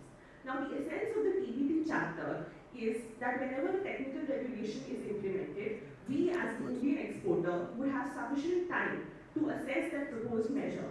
Now this proposed measure, especially adopted in countries like EU or UK, has certain sustainability implications. And if we have sufficient time, we can assess its impact and then provide for certain responsive measures. Another important gain is to eliminate duplicative product requirements. Now this is done by Indian technical requirements being recognized in the EU. Now the recognition stems from the supplier providing for a declaration of conformity assessment and also for acceptance of conformity assessment procedures with respect to the procedures that are adopted. So a testing that is done in India would also be recognized. The results of the test would be recognized in the EU market as well. Now the importance of this is that it reduces the compliance burden and costs associated with testing and importing. Because as we know, apart from tariffs, we have to meet certain technical requirements to enter the market. And apart from market access, such measures also become barriers to trade. Moving on, importantly, the TBT chapter also provides for mechanisms for technical discussions, specialized working groups establishment. Now these are technical groups which meet at yearly or within 2 years to discuss important issues under the agreement. There's also sufficient space for regulatory cooperation, mechanisms for market surveillance, and systematic exchange. So in the EU FTAs, you can see that was recently published, but it is still undergoing legal review. There are 2 annexes, one on the product safety information exchange, and the other on exchange of non-compliant products. Now this would ensure that products which do not, when there is some, product safety directive here, there would be exchange of information between the parties, and then there would be exchange of non-compliant products as well. Moving on to the SPS measures, it's a delicate balance between protecting human, animal, plant life or health and avoiding unnecessary barriers to trade. Such measures would be to eliminate risks of pests, diseases, additives, or contaminants. And now these measures provide for the product criteria, process, and production methods. The SPS chapter, as you can see here, has sufficient cooperation mechanisms, emergency measures, which require for notification and review of emergency actions, import conditions, which provide for clear audits of import processes, equivalence. Basically, what is recognized here would also have the same value in the other importing country. And regionalization. So basically, when we have designated pest-free and disease areas, products which are imported from these pest-free areas would have sufficient value. Moving on, the very important aspect is the gains from the SPS chapter. In the chapter that we've negotiated with the European Union, we have set up poultry compartments. And apart from these poultry compartments, we also provide for destruction of consignments. Now what happens is that EU earlier used to provide for destruction of consignments whenever there was a question of non-compliance. But here in the EU FTA, we have negotiated a review of such consignments. So they would only be destroyed once there is found to be an identified health risk. Apart from these traditional SPS and PPT measures that we see, nowadays countries are moving towards sustainability regulation, especially by the EU. So 2 instances here would be the EU's waste shipment regulation. Now the waste shipment regulation entered into force on the 20th of May 2024, and the Indian sectors that it most impacts are the metal recycling and smelting sector, the paper manufacturing sector, as well as the plastics and circular polymers. Now what it does is that it prohibits products which are exported from the EU to non-OECD countries with respect to e-waste. And if the products are exported from EU to OECD countries, that would only be allowed if there is an issue of, if there is a grant of prior informed consent. When we say PIC, we mean that the consent is free and free from any coercion. And if you look at the key takeaways from India's exporters, we mean that this waste shipment regulation would further raise the bar for compliance and would lead to additional costs, shipment bans, and penalties. So what we require to do is we are supposed to be aware of such regulations so we can take preemptive steps. Another example here is the EU's ESPR, which is the Eco Design for Sustainable Products regulation. Now this regulation provides, which was adopted in 2024, provides for placement in the EU market of products that comply with the eco-design requirement. And now a digital product passport would only be issued when they are found to have conformed to certain technical requirements. And they would require information with respect to performance data, durability, spare parts, or cycle content. Now, India already has a robust regulatory framework with respect to extended producer liability as well as energy labeling. But what we require here is, again, awareness, adaptability, preparedness. So in the end, I would like to conclude by saying that while the Indian industry is faced with the question of exporting to broader markets like EU and UK, we have to be well aware of the regulations, standards, and conformity assessment procedures that need to be followed. Now, the FTAs that we've already concluded have robust mechanisms of consultations as well as ensuring that the interests of the stakeholders are addressed by the government. So the way forward would be to have in continuous dialogue with stakeholders like FICCI and then see the benefits that can be leveraged from the FTAs. Thank you.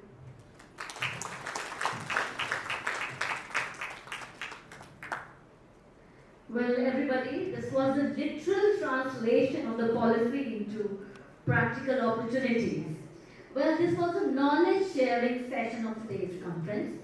Now, on a lighter note, the session went double the time, which simply means there's a plethora of information that is available and that this FTA offers. Thank you so much, Miss Sharona, that's a beautiful name, and of course, Mr. Rangwanshi. Now, moving on to the third segment of today's conference, now evening. Well, we have a thematic session which brings together trade experts and industry leaders to discuss how Punjab royalty sectors can effectively leverage India's FTAs with the UK, EU, and EFTA nations. And of course, for any panel, you need a navigator. So please allow me to call upon stage Mr. Pranav Naram, the Associate for Center for Trade and Investment Law. He is the moderator. Can we all please put our hands together for Mr. Pranav Naram? He is the navigator for the next session, and we would request our panelists to please join us on the dais. Mr. Ajay Mahajan, the MD for UMA International. He is representing the sports sector. Mr. Sunil Kumar, CFO International Tractors Limited. He is representing the agri-machinery sector, along with Mr. Rajan Rikhi, the Director, RSR International, and Secretary Textile Association of India for Ludhiana chapter. He is representing the textile sector. From now on, Mr. Pranav, kindly take the ship forward. And I would really appreciate a loud applause for the third segment of the conference. Can I hear a loud applause, please? There's a lot we are learning. Thank you.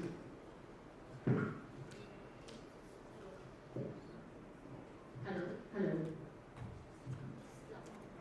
TPT-related issues by none other than Ritesh and Sharona, who are experts in FTA negotiations, and we had also good, nice context setting session in an inaugural address by various experts. So, Punjab has a lot of potential, as it has been spoken about, in not in just agriculture, but also various industries like textile industry or steel industry or automotive industries. So, considering there is an liberalization under these FTA agreements, and these EU and UK FTA will come into force, so there is a regulatory gap which was supposed to be addressed, and this FTAs had given our regulators and European regulators to sit on the table and decide the terms, how the market will be regulated in India and in European countries. So it has given them to have an assurance for their exporters, for their markets, to ensure that they will be products which qualify with certain standards in their market, and that process will be streamlined. That's the crux of these FTA negotiations, and that what it is supposed to do, and that what it's supposed to deliver to the market. So I will begin with Mr. Rajan Rihi, who is from Textile Association of India. Rajanji, like, as you are very, it seems you're a very pragmatic person, and you are very well dressed for the occasion, and you're a business owner, and you represent a lot of businesses in Punjab, in Ludhiana specifically. So, what do you think? What are the because of these markets which are hyper competitive, and we are competing with our neighbors from ASEAN countries. So, and considering that most of the industry in Ludhiana are MSMEs, these are not very large scale industries. There's no economic of scale. What are the primary hurdles or challenges faced by the industry in terms of accessing these markets, in terms of ensuring that they get the recognition in these markets in terms of standards? So, Pranav, first of all, about getting dressed, I was feeling cold because the AC is high, so I got my blazer from the car, so nothing about well dressed. So, thank you, by the way, for setting the expectations very, very high. And about the industry challenges, right? Let me tell you one clear thing, quality, if I start with quality, right, which is one of the pillars of the business in any of the product. So quality has never been a challenge for Ludhiana or Punjab or in any of the Indian MSMEs. The challenge has been somewhere else, which lies maybe somewhere, the market accessibility was not there.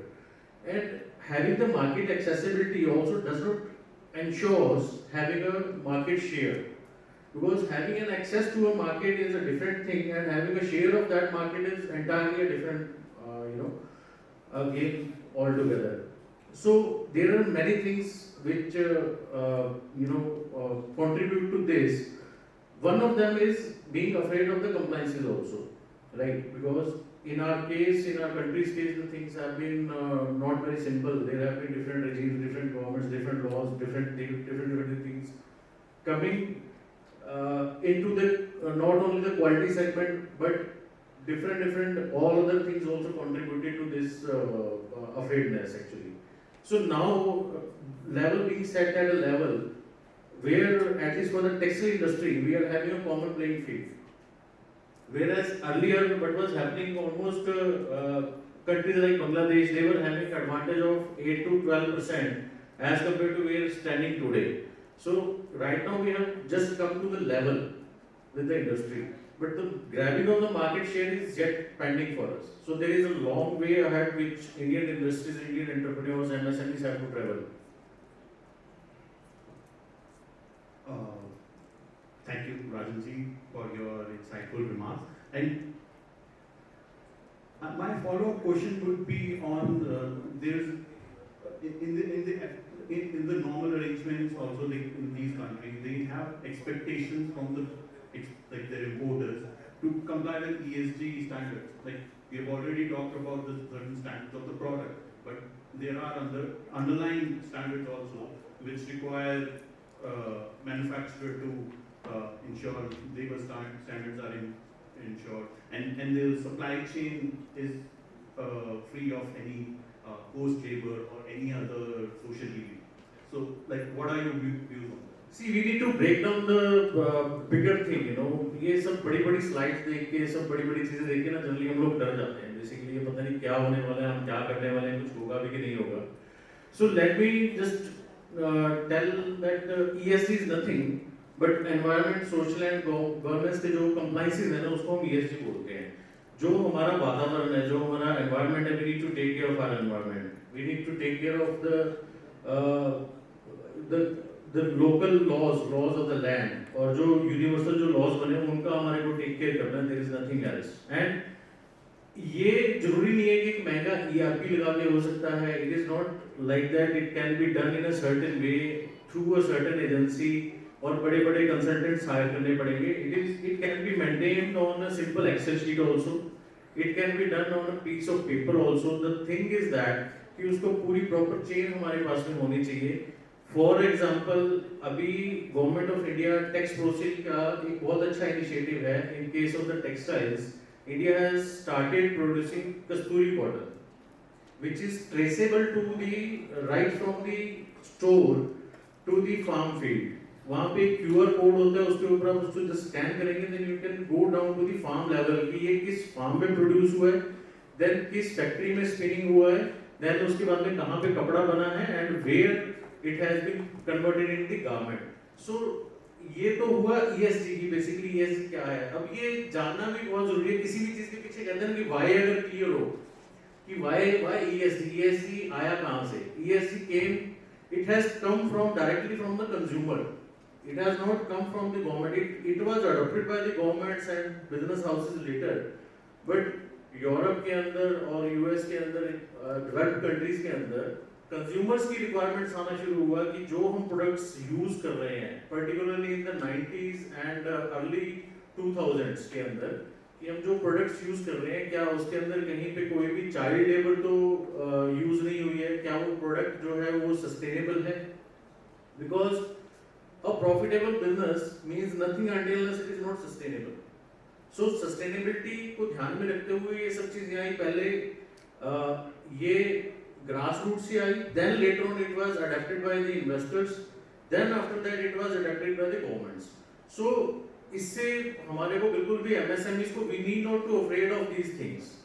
We just need to do the things in the right way. हमारे को पता होना चाहिए. Suppose we decide that we have to go to Delhi, so I can, अब हमारे पास लुधियाना वालों के पास airport भी है, हम लोग फ्लाइट से भी जा सकते हैं, हम लोग बस से भी जा सकते हैं, और हम लोग अपनी कार से भी जा सकते हैं.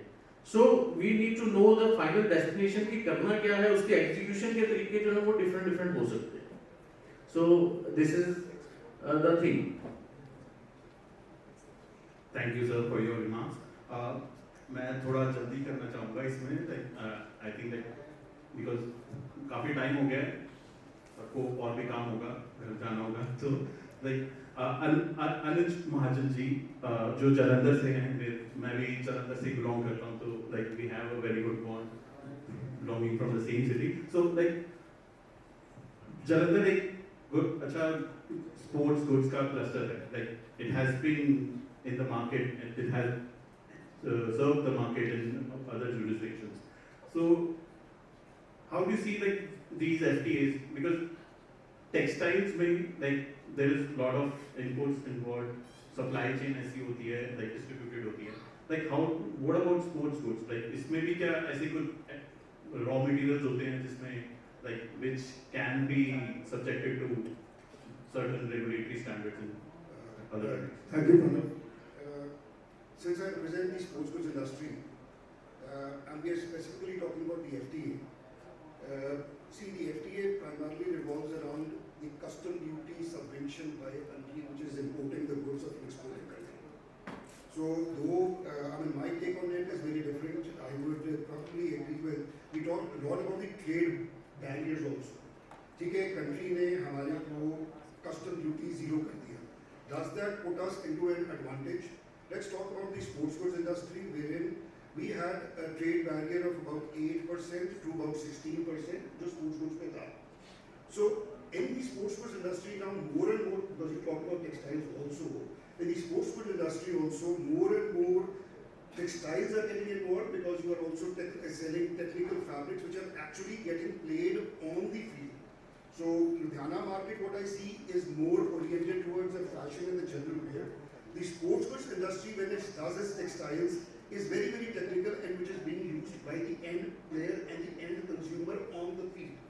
So as far as the sports industry was concerned, the barrier of 8 to 12% was as it is, though it did hurt the business, but it was not a game changer. The game changer continues to be the trade barriers.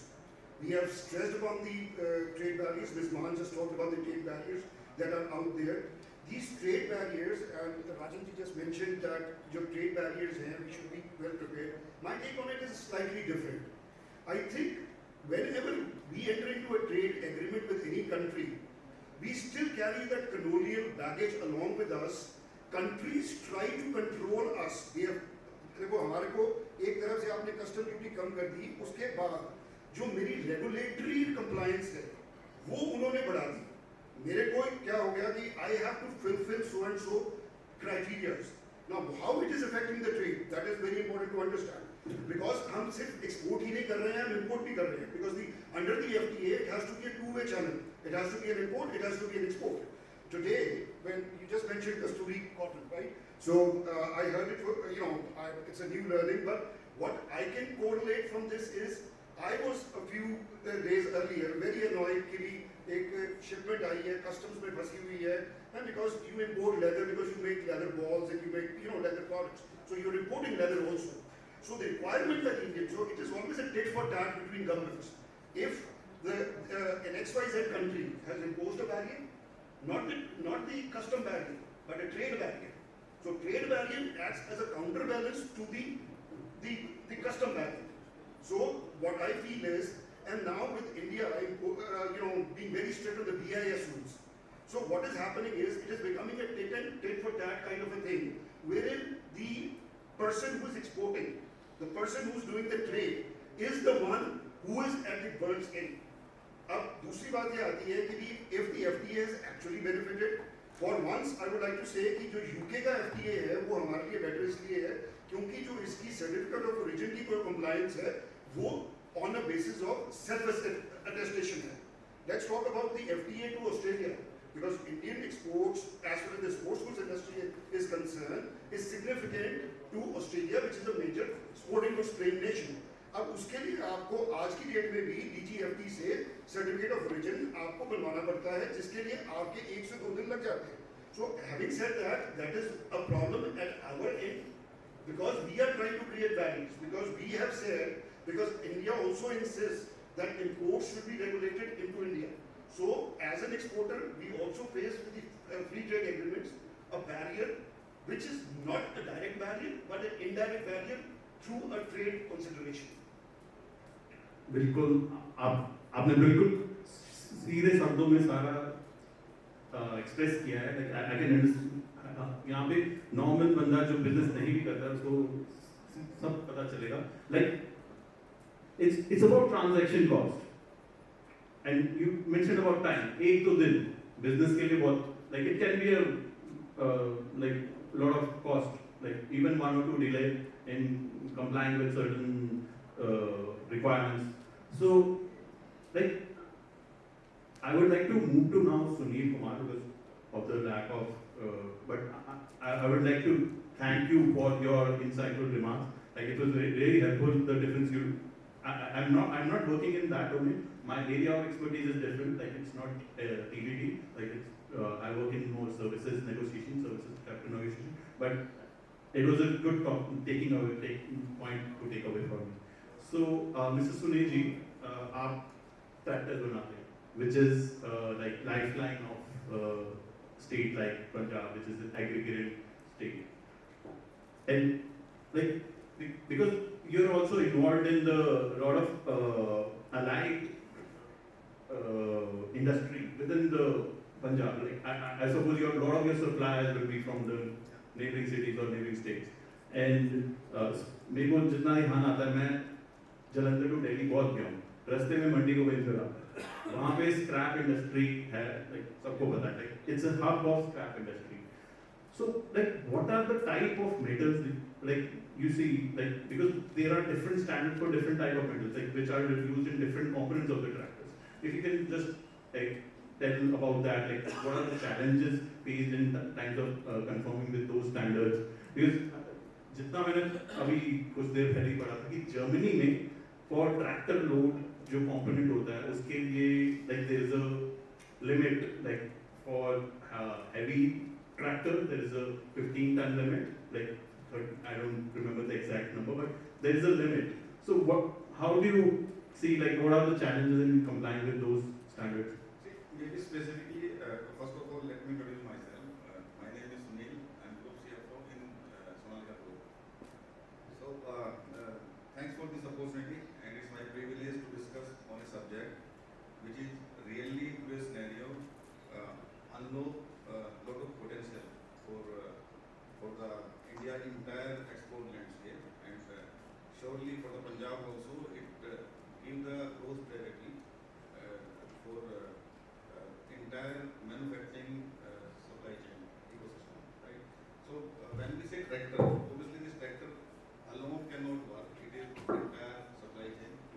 together we have to go. So maybe just obviously Mr. Suleiman has explained a lot of things, but I'm trying to make it maybe more simpler way that how this tractor industry and other industries can be benefit out of that. So starting that way is first of all, like we all know that traditionally we have a lot of tariff barrier, we have a lot of this compliance complexity, we have obviously market access in the developed economy is tough for us. So Indian government has really did a good job. The modern FTA mostly address all kind of customer, at least for the engineering and tractor industry. So that way, if you see, if I outline few kind of things which is important from the tractor industry, that what kind of benefit we can get out of this FTA. That one is, it is not only tariff, but our product is, when going to the customer, it can be used for 10 years, it can be used for more. So considering that, obviously it is a preferential market access when you have the FTA, but along with that, it's create trust. Yeah, it's create trust between the user, and it is more predictable now, that whatever we are doing business, it is more predictable. So that also gives confidence when we are dealing with this kind of business. And obviously it is more transparent, which complete like our transparency in our trade framework with these countries. Like, so that way, if we consider, like one is our benefit from our industry side, is one is very clear that we have a preferential access now. So till that, maybe China and India is the same level, but we get preference now in this FTA. This is one. Even country like which is more impacting to our export is like Turkey. So Turkey maybe again already have this kind of FTAs long term. So now for us becomes, this is level playing kind of field for us. So this is one that we have now advantage from the tariff. The second is, because we have created with this FTAs long-term trust, long-term partnership. So the distributor who is sitting in this country has no trust. So they can be acceptable for the Indian partnership. Same for the big OEMs. They now think that is a more strategic sourcing for India. Then from other side, like we understand that India still need to be more technological advanced. So this also will benefit that these countries will be more comfortable to have technology agreements, R&D tie-ups, maybe joint ventures. This will surely give us advantage to make more ESG driven product, maybe more green energy, more maybe electrification. Then that investment in surely will help us to be like more job creation in our country at all. So these all benefit is linked with this our industry. Now coming to how this, as you said, that how this context is helping to the Punjab state specifically.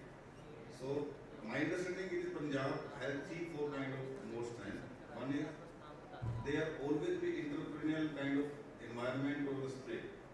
That is Punjab is I think one of the state. Then the second is biggest part is that it's always be agriculture leadership that state or agriculture expertise in this state. And over the period, they also that state also evolved in the post-effective manufacturing excellence. That is also very important for this thing. And the fourth and last is obviously the engineering capability has improved a lot. And the last point is now we are already working in Punjab, so we know that the MSMEs, which are actually feeding to the main anchor or the large companies, is like in whole Punjab. You can see Ludhiana, Mohali, this already is set up supply chain. So together, if we can see is like company like Sonalika, I can proudly say the complete production within Punjab state with the entire supply chain. So that is the strength of Punjab, what I am trying to say. So obviously this surely give the advantage for this industry. But the things which is important to be take care, if we want to take the full advantage, obviously certain things which we require maybe to improve further is also important to understand that still we have to prepare ourselves mainly to invest in technology, because whatever benefit you give in the tariff side is important, we understand, but other than tariff also, the customer is customer, so they always see the reliable advanced consumer and industrial economy. So small increase in, or maybe the moderate increase in the export from India side can translate into billion of dollars, million of jobs. So this is a huge opportunity, and I'm sure if together with our trade body, our government, our businessmen work together along with their MSME supplier, I'm sure we can convert this Punjab as a manufacturing economy to the exporting economy. So that's my point. Yeah. Thank you, sir, for throwing light on the interdependencies in the Punjab industry in terms of like allied sectors and also throughout supply chain, how there is like the industry is well knitted together to face this challenge of growing the industrial Punjab as an industrial hub, industrial export hub. So like with this, I will close this session and we can move to the next session. Thank you so much. TIF is a think tank when it comes to research in trade and investment. And of course, the experience and the perspective shared by the panelists is valuable. Now, as businesses grow internationally, financial instruments become extremely important. Access to those financial instruments is of a lot of importance. And of course, the risk mitigation mechanism. Now, to throw light on the subject, I request Mr. Santosh Kumar, the branch manager of ECGC, to please come forward and share your valuable insights. Can we all please put our hands together for Mr. Santosh Kumar and also for the panelists. The previous session was equally interesting. Good evening to all. I am Santosh Kumar here, branch head ACGC Ludhiana. Before I come to my core issue, I would like to start with the term panelist speakers have raised or try to identify. What is this bigger picture? They all are mentioning and saying, what is this bigger picture? In my view, bigger picture is this opportunity which is in front of us in terms of getting into the ecosystem of international trade. Government is facilitating to you all, we as a part of ecosystem is trying to help all the exporters to build capacity. My opinion is foreign trade agreement where government is trying to facilitate and build capacity was never free of risk, and risk may be of different types in international market. One of the risks which exporters while tapping this new overseas market is trade credit payment risk or payment realization risk. ECGC is one of the agency owned by or supported by government where we provide you facility or services to protect or mitigate this payment risk. Looking at paucity of the time, I will narrow down or squeeze my presentation.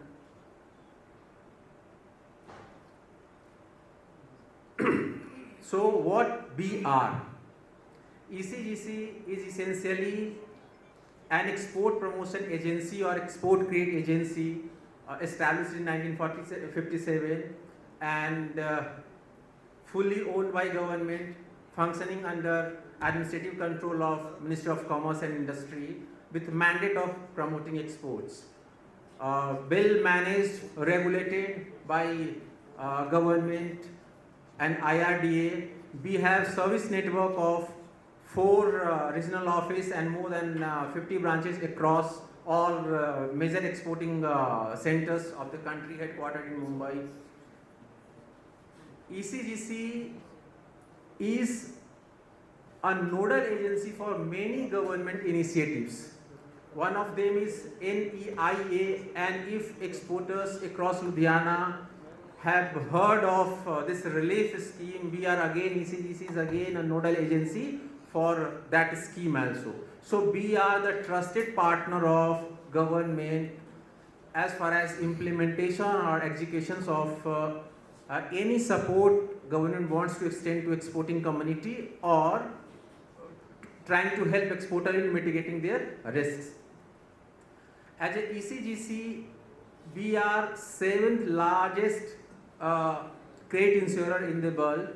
We are member of very reputed Bern Union. In fact, we are founder of that Bern Union, founder members of the Bern Union. Our purpose is to boost exports by providing cost-effective credit insurance, trade credit insurance to exporters and banks.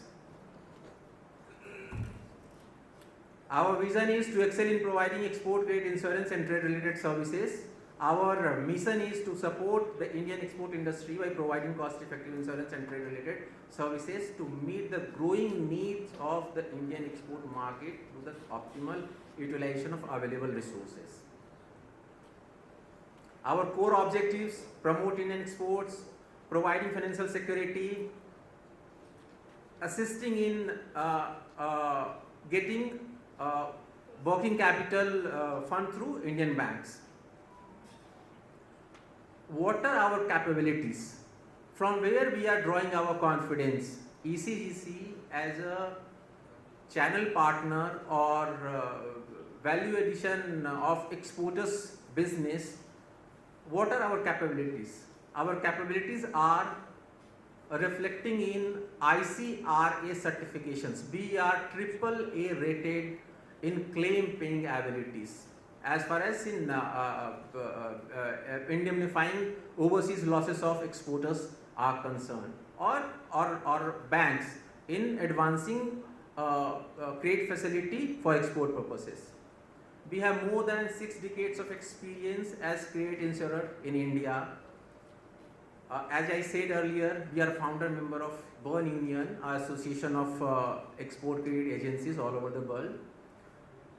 We are providing our services, credit insurance services, to exporters and Indian banks by covering across the globe. In numbers, we are providing cover all over the world, except wherever we are opting not to provide them cover. For example, Pakistan. Except Pakistan, we are covering across the globe. We have a database of more than 5 lakhs buyers, active buyers. So over 60 years, we have accumulated a lot of experience with overseas market, which we can extend to our esteemed partners, exporters and banks, so that they can enable Indian export ecosystem. We provide cover to all type of exports, whether it is direct, merchanting, consignment, deemed or project. Over the time, we have grown very efficiently. In 60 years, we are now worth of 10,000 crores. It shows our capability in terms of indemnifying your losses whenever it arises, because we are enough funded. Our solvency margin is 57.3. Solvency margin means in any adverse situation, our capabilities are stressed to maximum extent to support you or Indian exporting ecosystem. In numbers, in last 10 years, we have indemnified more than 9,000 crores of exporters or bankers' losses for export purposes. As in next line, this shows our increased financial capability to underwrite greater risk in supporting exporters, MSMEs and banks. So in brief, what are our role, ECGC role? ECGC role is to provide credit risk protection against non-payment by overseas buyer to exporters and credit risk protection against non-payment by exporters, borrower to banks. We also provide many allied trade related services like real-time information to exporters on buyer and their creditworthiness. These are our key, this slide explains, what are our key products, and I'll majorly actually we extend our support to exporters in two categories. We request them to offer us their all good and bad risk, we call it whole turnover, and wherever exporters they are selecting their risk, we call it exposure based risk. So in two categories we provide our support to exporting community. We provide our cover against all terms of payment, whether it is LC, DP, DA, DA or OD. If we are becoming specific, we provide cover against these sort of features like on buyers, we provide cover against insolvency, willful default or non-acceptance. To banks, insolvency or willful default. And under political risk, we cover these major risks in convertibility, contract frustration, cancellation of import license, import restrictions, shipment diversion. These are risks not covered, like exchange rate fluctuations we don't cover, commercial disputes and quality disputes. But see, when we say risk not covered as a government agency, this is not the limitations. We see the merit of the case. To reduce your exporters' cost in providing our services, certain exclusions we offer them, like they can exclude their LC business or shipments to associates and shipment to restricted cover countries and so and so. This is our product basket categorized for exporters, categorized in terms of the level of their turnover. For small turnover, we offer a small exporter policy. For medium, we offer them SCR and ETP, and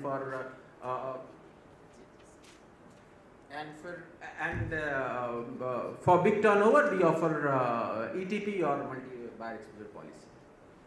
This is a customer specific cover, very large, as representative from Sonalika. Sonalika is our customer. They are a big customer, and for them customized cover we offer. Maintaining ECGC policies or services is very easy. Before shipments and after shipments, certain compliances you have to maintain, and we help you in mitigating your risk. Thank you. Thank you so much, Mr. Santosh Kumar, the branch manager for ECGC. As I earlier said, so we have had a very insightful session today where a number of speakers have enlightened us on the advantages of FTAs. I believe most of the participants here are exporters, and exporters of Punjab, Ludhiana, which has the animal spirit, the entrepreneurship reach, which we all have discussed. Any discussion on exports will not end unless we discuss a bit on the markets, because as we all know, markets have been in a flux and they have been extremely volatile over the past 4 or 5 years, and somehow there have been a lot of things happening. So I'll just take 2 minutes past 4-5 years थोड़ा सा crisis का time ही चल रहा है अगर आप देखोगे since covid for the exporter I not go to demonetization GST because SMEs are here उन लोगों को पता है कि तब क्या हुआ था but last year we saw the Trump tariffs there was a lot of flux in exports but still our exports held reasonably well right before that we had the Russia Ukraine war where the oil prices went and we were all very concerned. This year, obviously, we are in the midst of the West Asia crisis. So that we are all facing the brunt, and as exporters, they would know gas prices, availability, and everything has been on a toss. So this is just something which I have put the external factors and the scenarios basis which what is the growth. Because see, we all may do quite well, but a lot of things, especially in the export industry, depends on how the markets behave and how the policies behave. So I have taken 3 scenarios, although this keeps on changing every day with Mr. Trump at the helm. He keeps on making statements. He has claimed about 37 times that the war will now be solved. We all know. I think आप सब जानते हैं वो वाली चीज़ तो.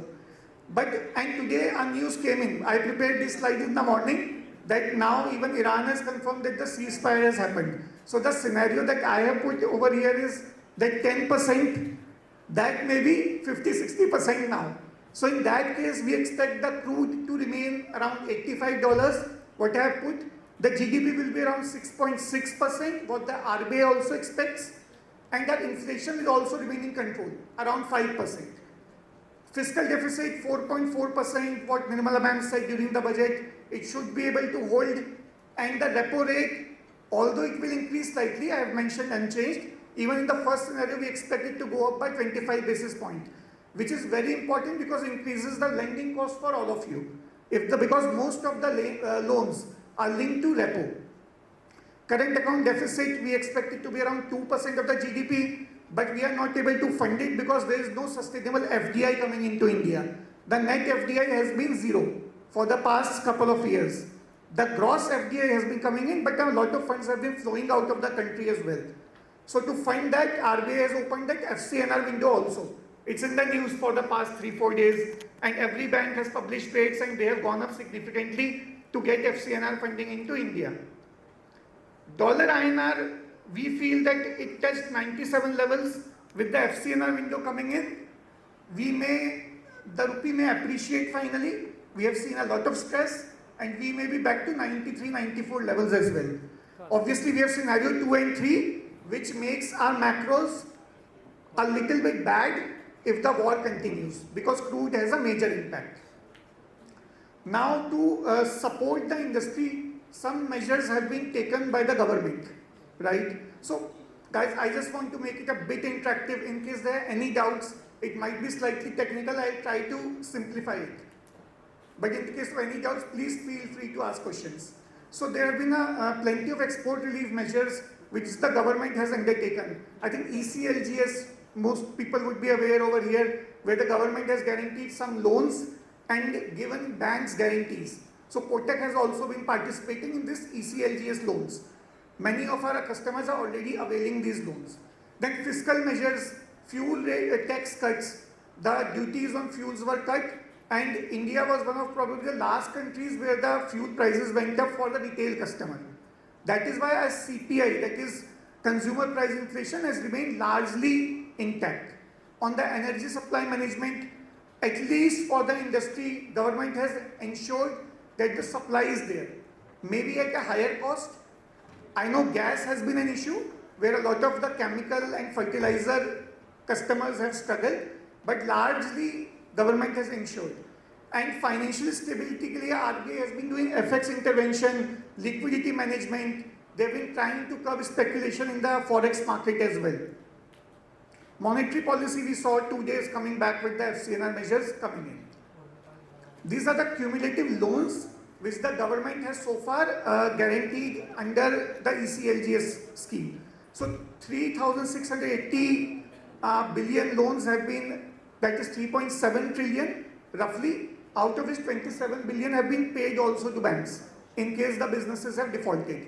So this has given some support to the industry, and asset quality actually has held up quite well. if you see only 27 billion loans have gone bad. So this is a testament to the Indian businessman actually, pan-India.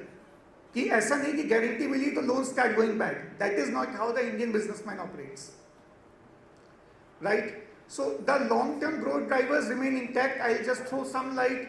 I'll do it quickly. I know the sessions have been long and we are reaching towards the end. So I think FTA agreements already we have discussed a bit, actually a lot.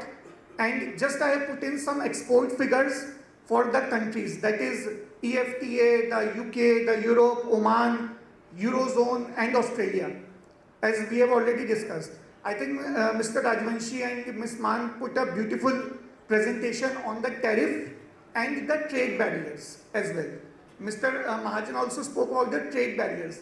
Apart from tariff, we need to really sort that out as well, and I am sure both the central and state governments are working towards it. So I think this will be a bit of a repetition because tariff elimination has happened, market access, I think this part we have largely discussed.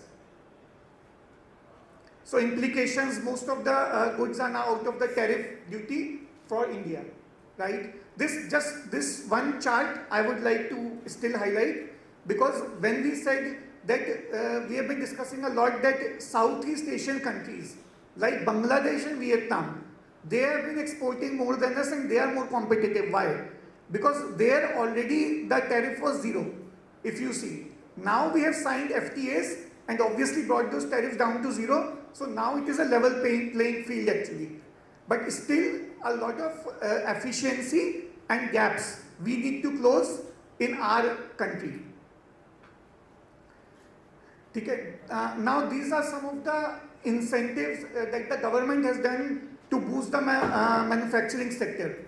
So $17.4 billion have already been put into various PLI schemes, which has led to exports of $48 billion so far. So some of it may be debatable, is low quality export. Some people say that you import some parts, for example mobile and you export it, but still it all adds up. Right? So there's been an outlay of around $24 billion so far. As I mentioned, mobile phones manufacturing has gone 5.7x, that is 6x from financial year 2015. And import substitution has been achieved at least in telecom products. Seems a bit unstable. Achha, ye wala. Okay. Now, these are some long-term prospects supported by reforms, how India has reached here.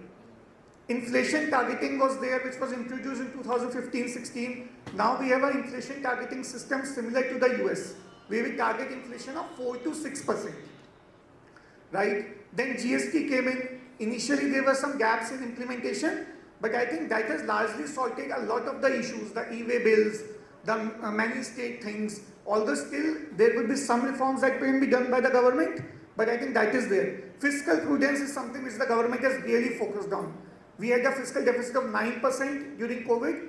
We have brought it down to 4.4% roughly of the GDP. Then RERA on the real estate side. Infra focus is something which this government has really tried to push hard. We have seen the capex in infra and we can see the change around us. Road, railways, bridges, highways. So physical infrastructure has a 10x multiplier effect, much more than say any other expenditure.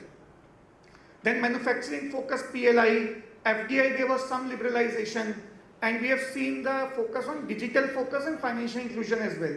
So our GDP, just to put in context, in the year 2000 we were at $500 billion. Today we stand at $4 trillion, and as the things stand, by 2030 we should be around $6 to $7 trillion. GDP India should reach. Now, even after so much happening, and we know the West Asia crisis, FIIs have been taking out funds like anything from the Indian market. Right? The Indian equity has not been performing. Almost $40 billion have been taken out in the last 2 years. But still, if you see, our fundamentals actually are looking decent. We are still the large growing economy globally with 6.5 to 7% growth. Stable macros, when I say stable macros, If you see our current account deficit to GDP, I have put it here for the last 30 years, since the liberalization, privatization, globalization done by the Narasimha Rao government, because that is when actually our economy opened up. Before that we were into license Raj. And most of you are bigger than me in age, you guys would know better how the license Raj used to operate. So our current account deficit stands even after the oil shock at 2%. Our current account balance, we are expecting this year to be around $80 billion. BOP around $50 billion, that is balance of payment. FX reserves, very important. So we spoke about, Mr. Rajvanshi, again about exports and imports and the deficit. We have 11 months of import cover with us. Last year our imports were roughly around $750 billion. We have $660 billion FX reserves, which make us very, very stable. ऐसा नहीं होगा कि एकदम से कोई crisis आ जाएगी, although we are seeing it. FX and average rupee depreciation, I know in the last 1 year it has been bad. We have gone from around 84 to 94, 95, 96 levels, but some things are cyclical. Overall, if you see our depreciation, this year we are expecting around 5 to 6% only. So India begins the crisis from a relatively strong position. I would not say that we are really, really strong, but somehow there is some pessimism going around these days. I would say some of it is unfounded. Right? Now, some of the measures which the RBI has taken, with so many things happen to support the rupee. So RBI has been doing a lot. It has been even controlling the speculation in the forex markets. Some of the exporters might have experienced it during April, where banks were asking for underlying for every forward contract, right? So all the risk mitigation strategies, banks were asking for underlines, that was forced by RBI. Then FX measures, swaps have been done by RBI. The FCNR window has been opened. The main problem for India currently, one is the FPI outflows, which I discussed briefly upon. Around 18 billion of FPI outflows happened in March 2026. So that is the thing.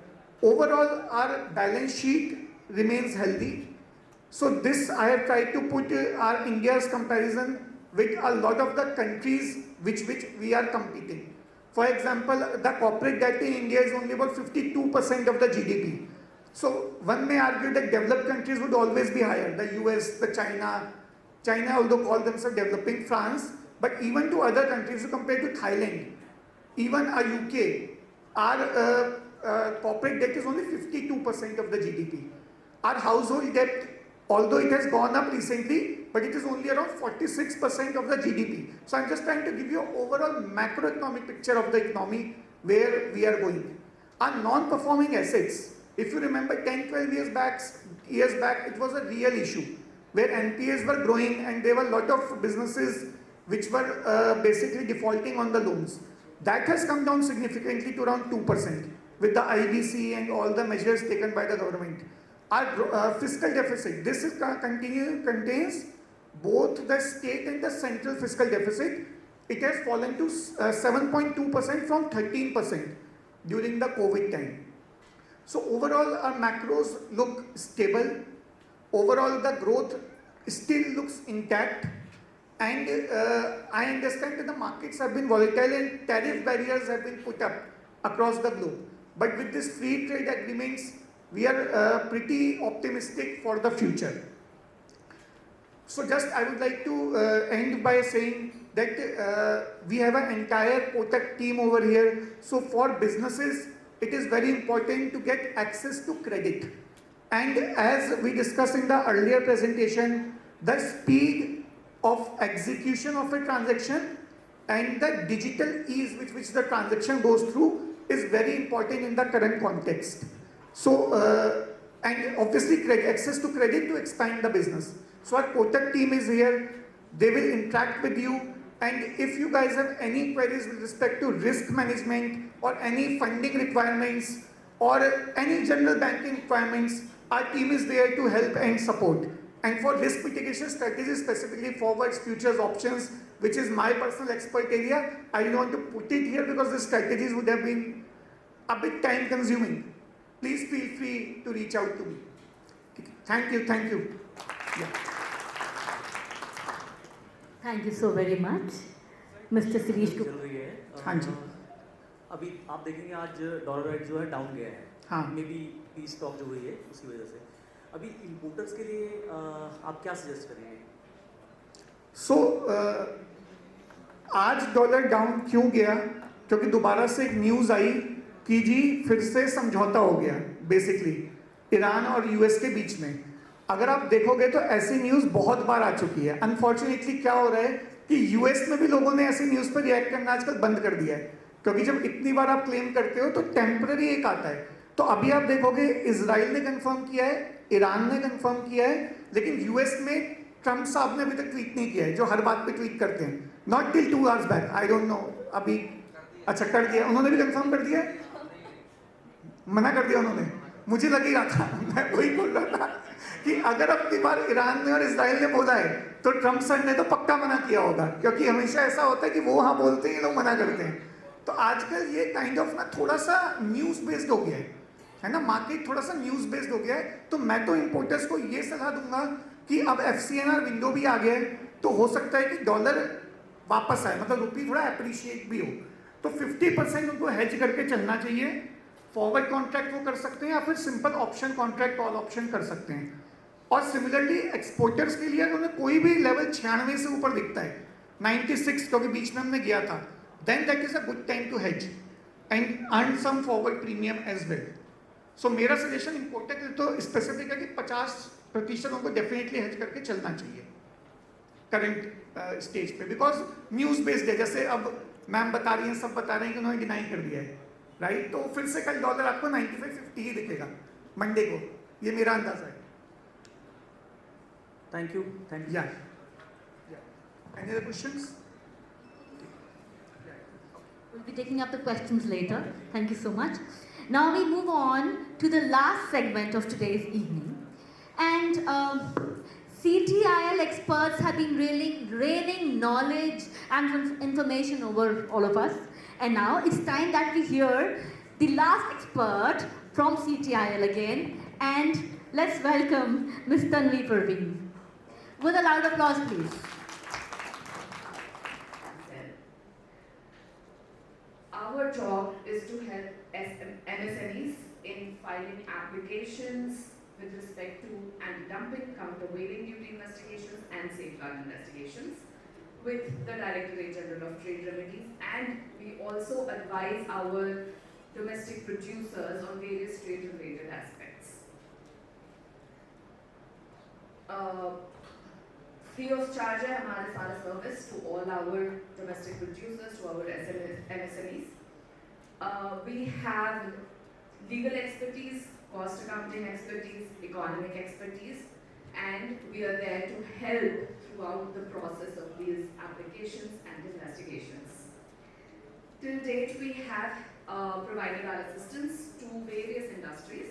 You'll see thermal paper, PU leather, umbrellas, ribs, saccharin, 3-amine, fishing net, and others. Now, there are 3 main types of trade remedial measures. सुना ही होगा आप लोगों ने, anti-dumping investigations, countervailing duty investigations, safeguard, and with them there are certain reviews, आपका anti-circumvention, anti-absorption, new shipper review. Until 2018, दो branches थे. एक था Directorate General of Anti-Dumping and Allied Duties, which took care of anti-dumping and countervailing duty investigations, and there was a Directorate General of Safeguards, which directly looked into safeguard investigations. In 2018, the government decided to merge these two, restructured it, and formed one investigating authority, which was Directorate General of Trade Remedies.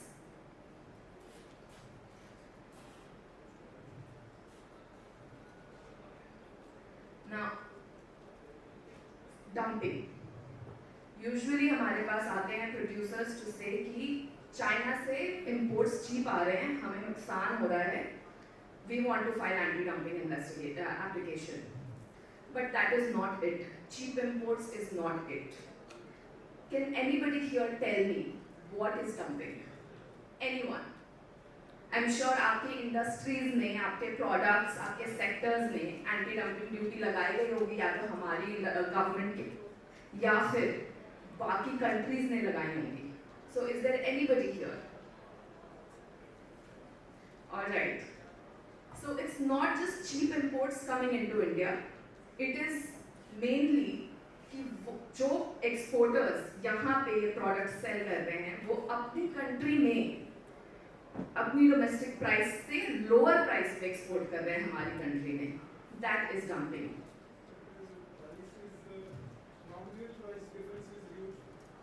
Yes, and that is the other aspect when we are examining what is the injury.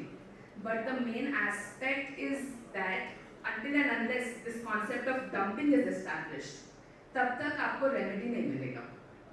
Depression, price suppression और depression necessary है, but with that you have to prove कि वहाँ पे भी अपने country में वो जिस प्राइस पे सेल कर रहे हैं उससे कम प्राइस पे हमें बेच रहे हैं.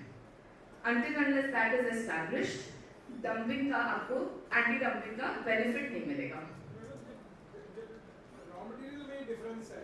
There is more than 7000 per ton difference of raw material. Then how we can assess that the product in China they will sell as far as India is concerned, and both there we can talk about the product bicycles. Sir, raw material का भी, so whatever products you see during in these anti-dumping investigations, they are mainly raw material to certain product. तो आप उन पे file करिए application. And other than that, when we file these applications, government बहुत सारा data मांगती है, including on the raw materials कि आपका भी क्या pricing रहा है. And जब investigation initiate हो जाता है, तो exporters से भी वो data मांगती है कि whatever raw material they have used in manufacturing the product that they're selling into India, उसका pricing क्या रहा है through certain years and from where it's coming. So the main dumping का मैंने आपको concept समझा दिया. 3 चीजें होती हैं. हम dumping देखते हैं, हम देखते हैं कि इंजरी कितना हो रहा है हमारी इंडस्ट्री को, और वेदर वो जो इंजरी हो रहा है that is linked to dumping और something else.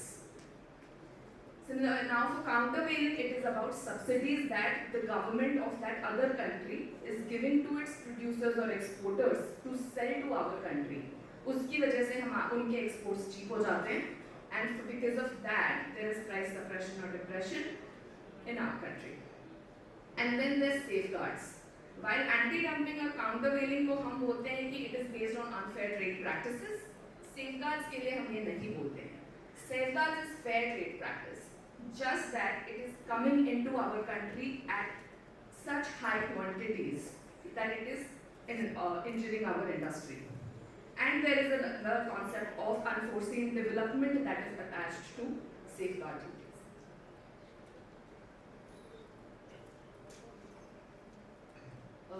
In this chart, you can see mostly हम लोग anti-dumping investigations करते हैं, and about 29% here you'll see 35.8% is from China. This is the life cycle of a trade remedy investigation. पहले application file होता है, industry investigating authority DGTR अपने end पे करती है investigation and taking input from the applicant. Once it is initiated, उसके बाद बाकी exporters from the subject country, importers in our country, users in our country, उन सबसे input लेती है, and then there's preliminary findings if required. उससे duty impose होता है, oral hearings होते हैं. So for participating in these investigations, importers, users, exporters, they have to register कि वो interested party हैं, and then they can participate in these investigations. Now DGTR is a recommending authority. उनका जो final determination होता है, that is a recommendation to the Ministry of Finance. Ultimately, आपका Department of Revenue, Ministry of Finance is the authority that decides whether or not the duty has to be imposed.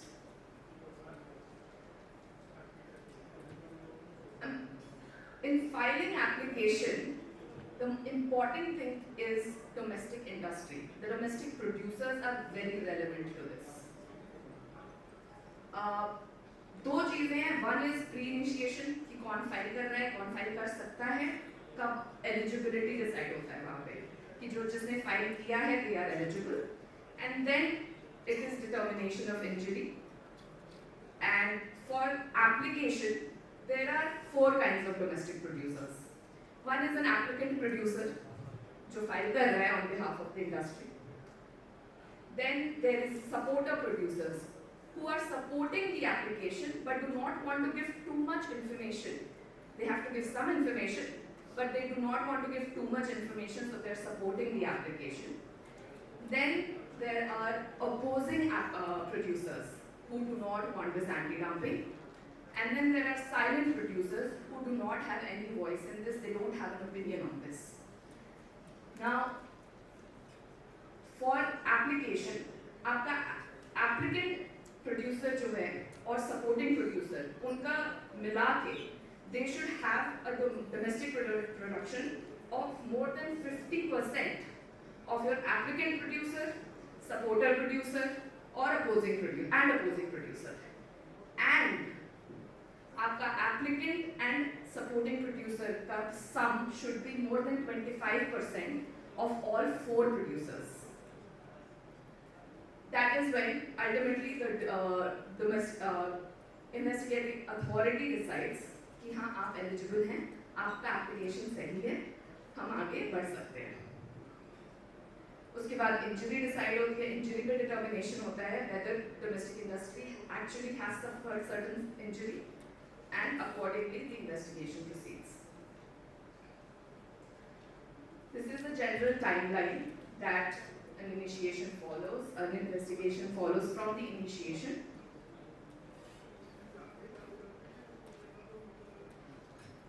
In all our FTAs, we have a dedicated chapter on trade remedies. उसमें we just say कि हमारा जो anti-dumping, countervailing और safeguard है, हमारे जो rules हैं, we maintain that, we keep the right to impose those as per our laws. But there's an additional thing that we provide in our FTAs, that is bilateral safeguard measures. That is to give our domestic producers the support कि भाई हम कर रहे हैं tariff liberalize कर रहे हैं आपके लिए, हम भी कर रहे हैं, दूसरी कंट्री भी कर रही है, but we are still giving you a safeguard to go to कि because of these tariff liberalizations, अगर आपको injury हो रही है from this country, so you can come to us and we'll investigate and impose a bilateral safeguard investigation. Usually safeguards जो होते हैं global होते हैं. It is in all countries. But this safeguard, bilateral safeguard, is giving you protection, giving you safeguard for the purpose of that particular FTA. There are about 5 to 6 bilateral safeguard investigations that have been initiated till date. For the purpose of MSMEs, DGTR introduced certain reforms like simplified formats and questionnaires. हमारा जो trade remedies advisory cell है helps the MSMEs in filing these applications. बहुत बार ये issue face करते हैं कि records ठीक से maintain नहीं है या formats इतने bulky हैं that the MSMEs are not able to fill in those questionnaires. DGTR का जो questionnaire formats है वो उससे comply नहीं कर पाते हैं. Us at Trade Remedies Advisory Cell, we help the MSME producers in doing just that. Our people come to you, come to your offices, sit with your people to understand your system and then file those applications with you. DGTR has also now launched online platform to file the applications, but it is only to file it, and what we do is help with the questionnaire formats. आप लोगों ने देखा होगा कि formats में आपका costing data, selling data, exports, imports, domestic sales, बहुत information देना होता है. We help you file that application, create an entire story around that application and how it is causing injury. We do all the legal market research for you and we file that application. In 3 FTAs में जो हमारा bilateral safeguard measure है, उसमें जैसे EFTA है, उसमें हमने कोई टाइम पीरियड नहीं दिया है, कई जगह ट्रांजिशन पीरियड होता है. The point of transition period is कि what is the time lifetime during which a bilateral safeguard measure can be imposed. So for EFTA, we did not define a time period.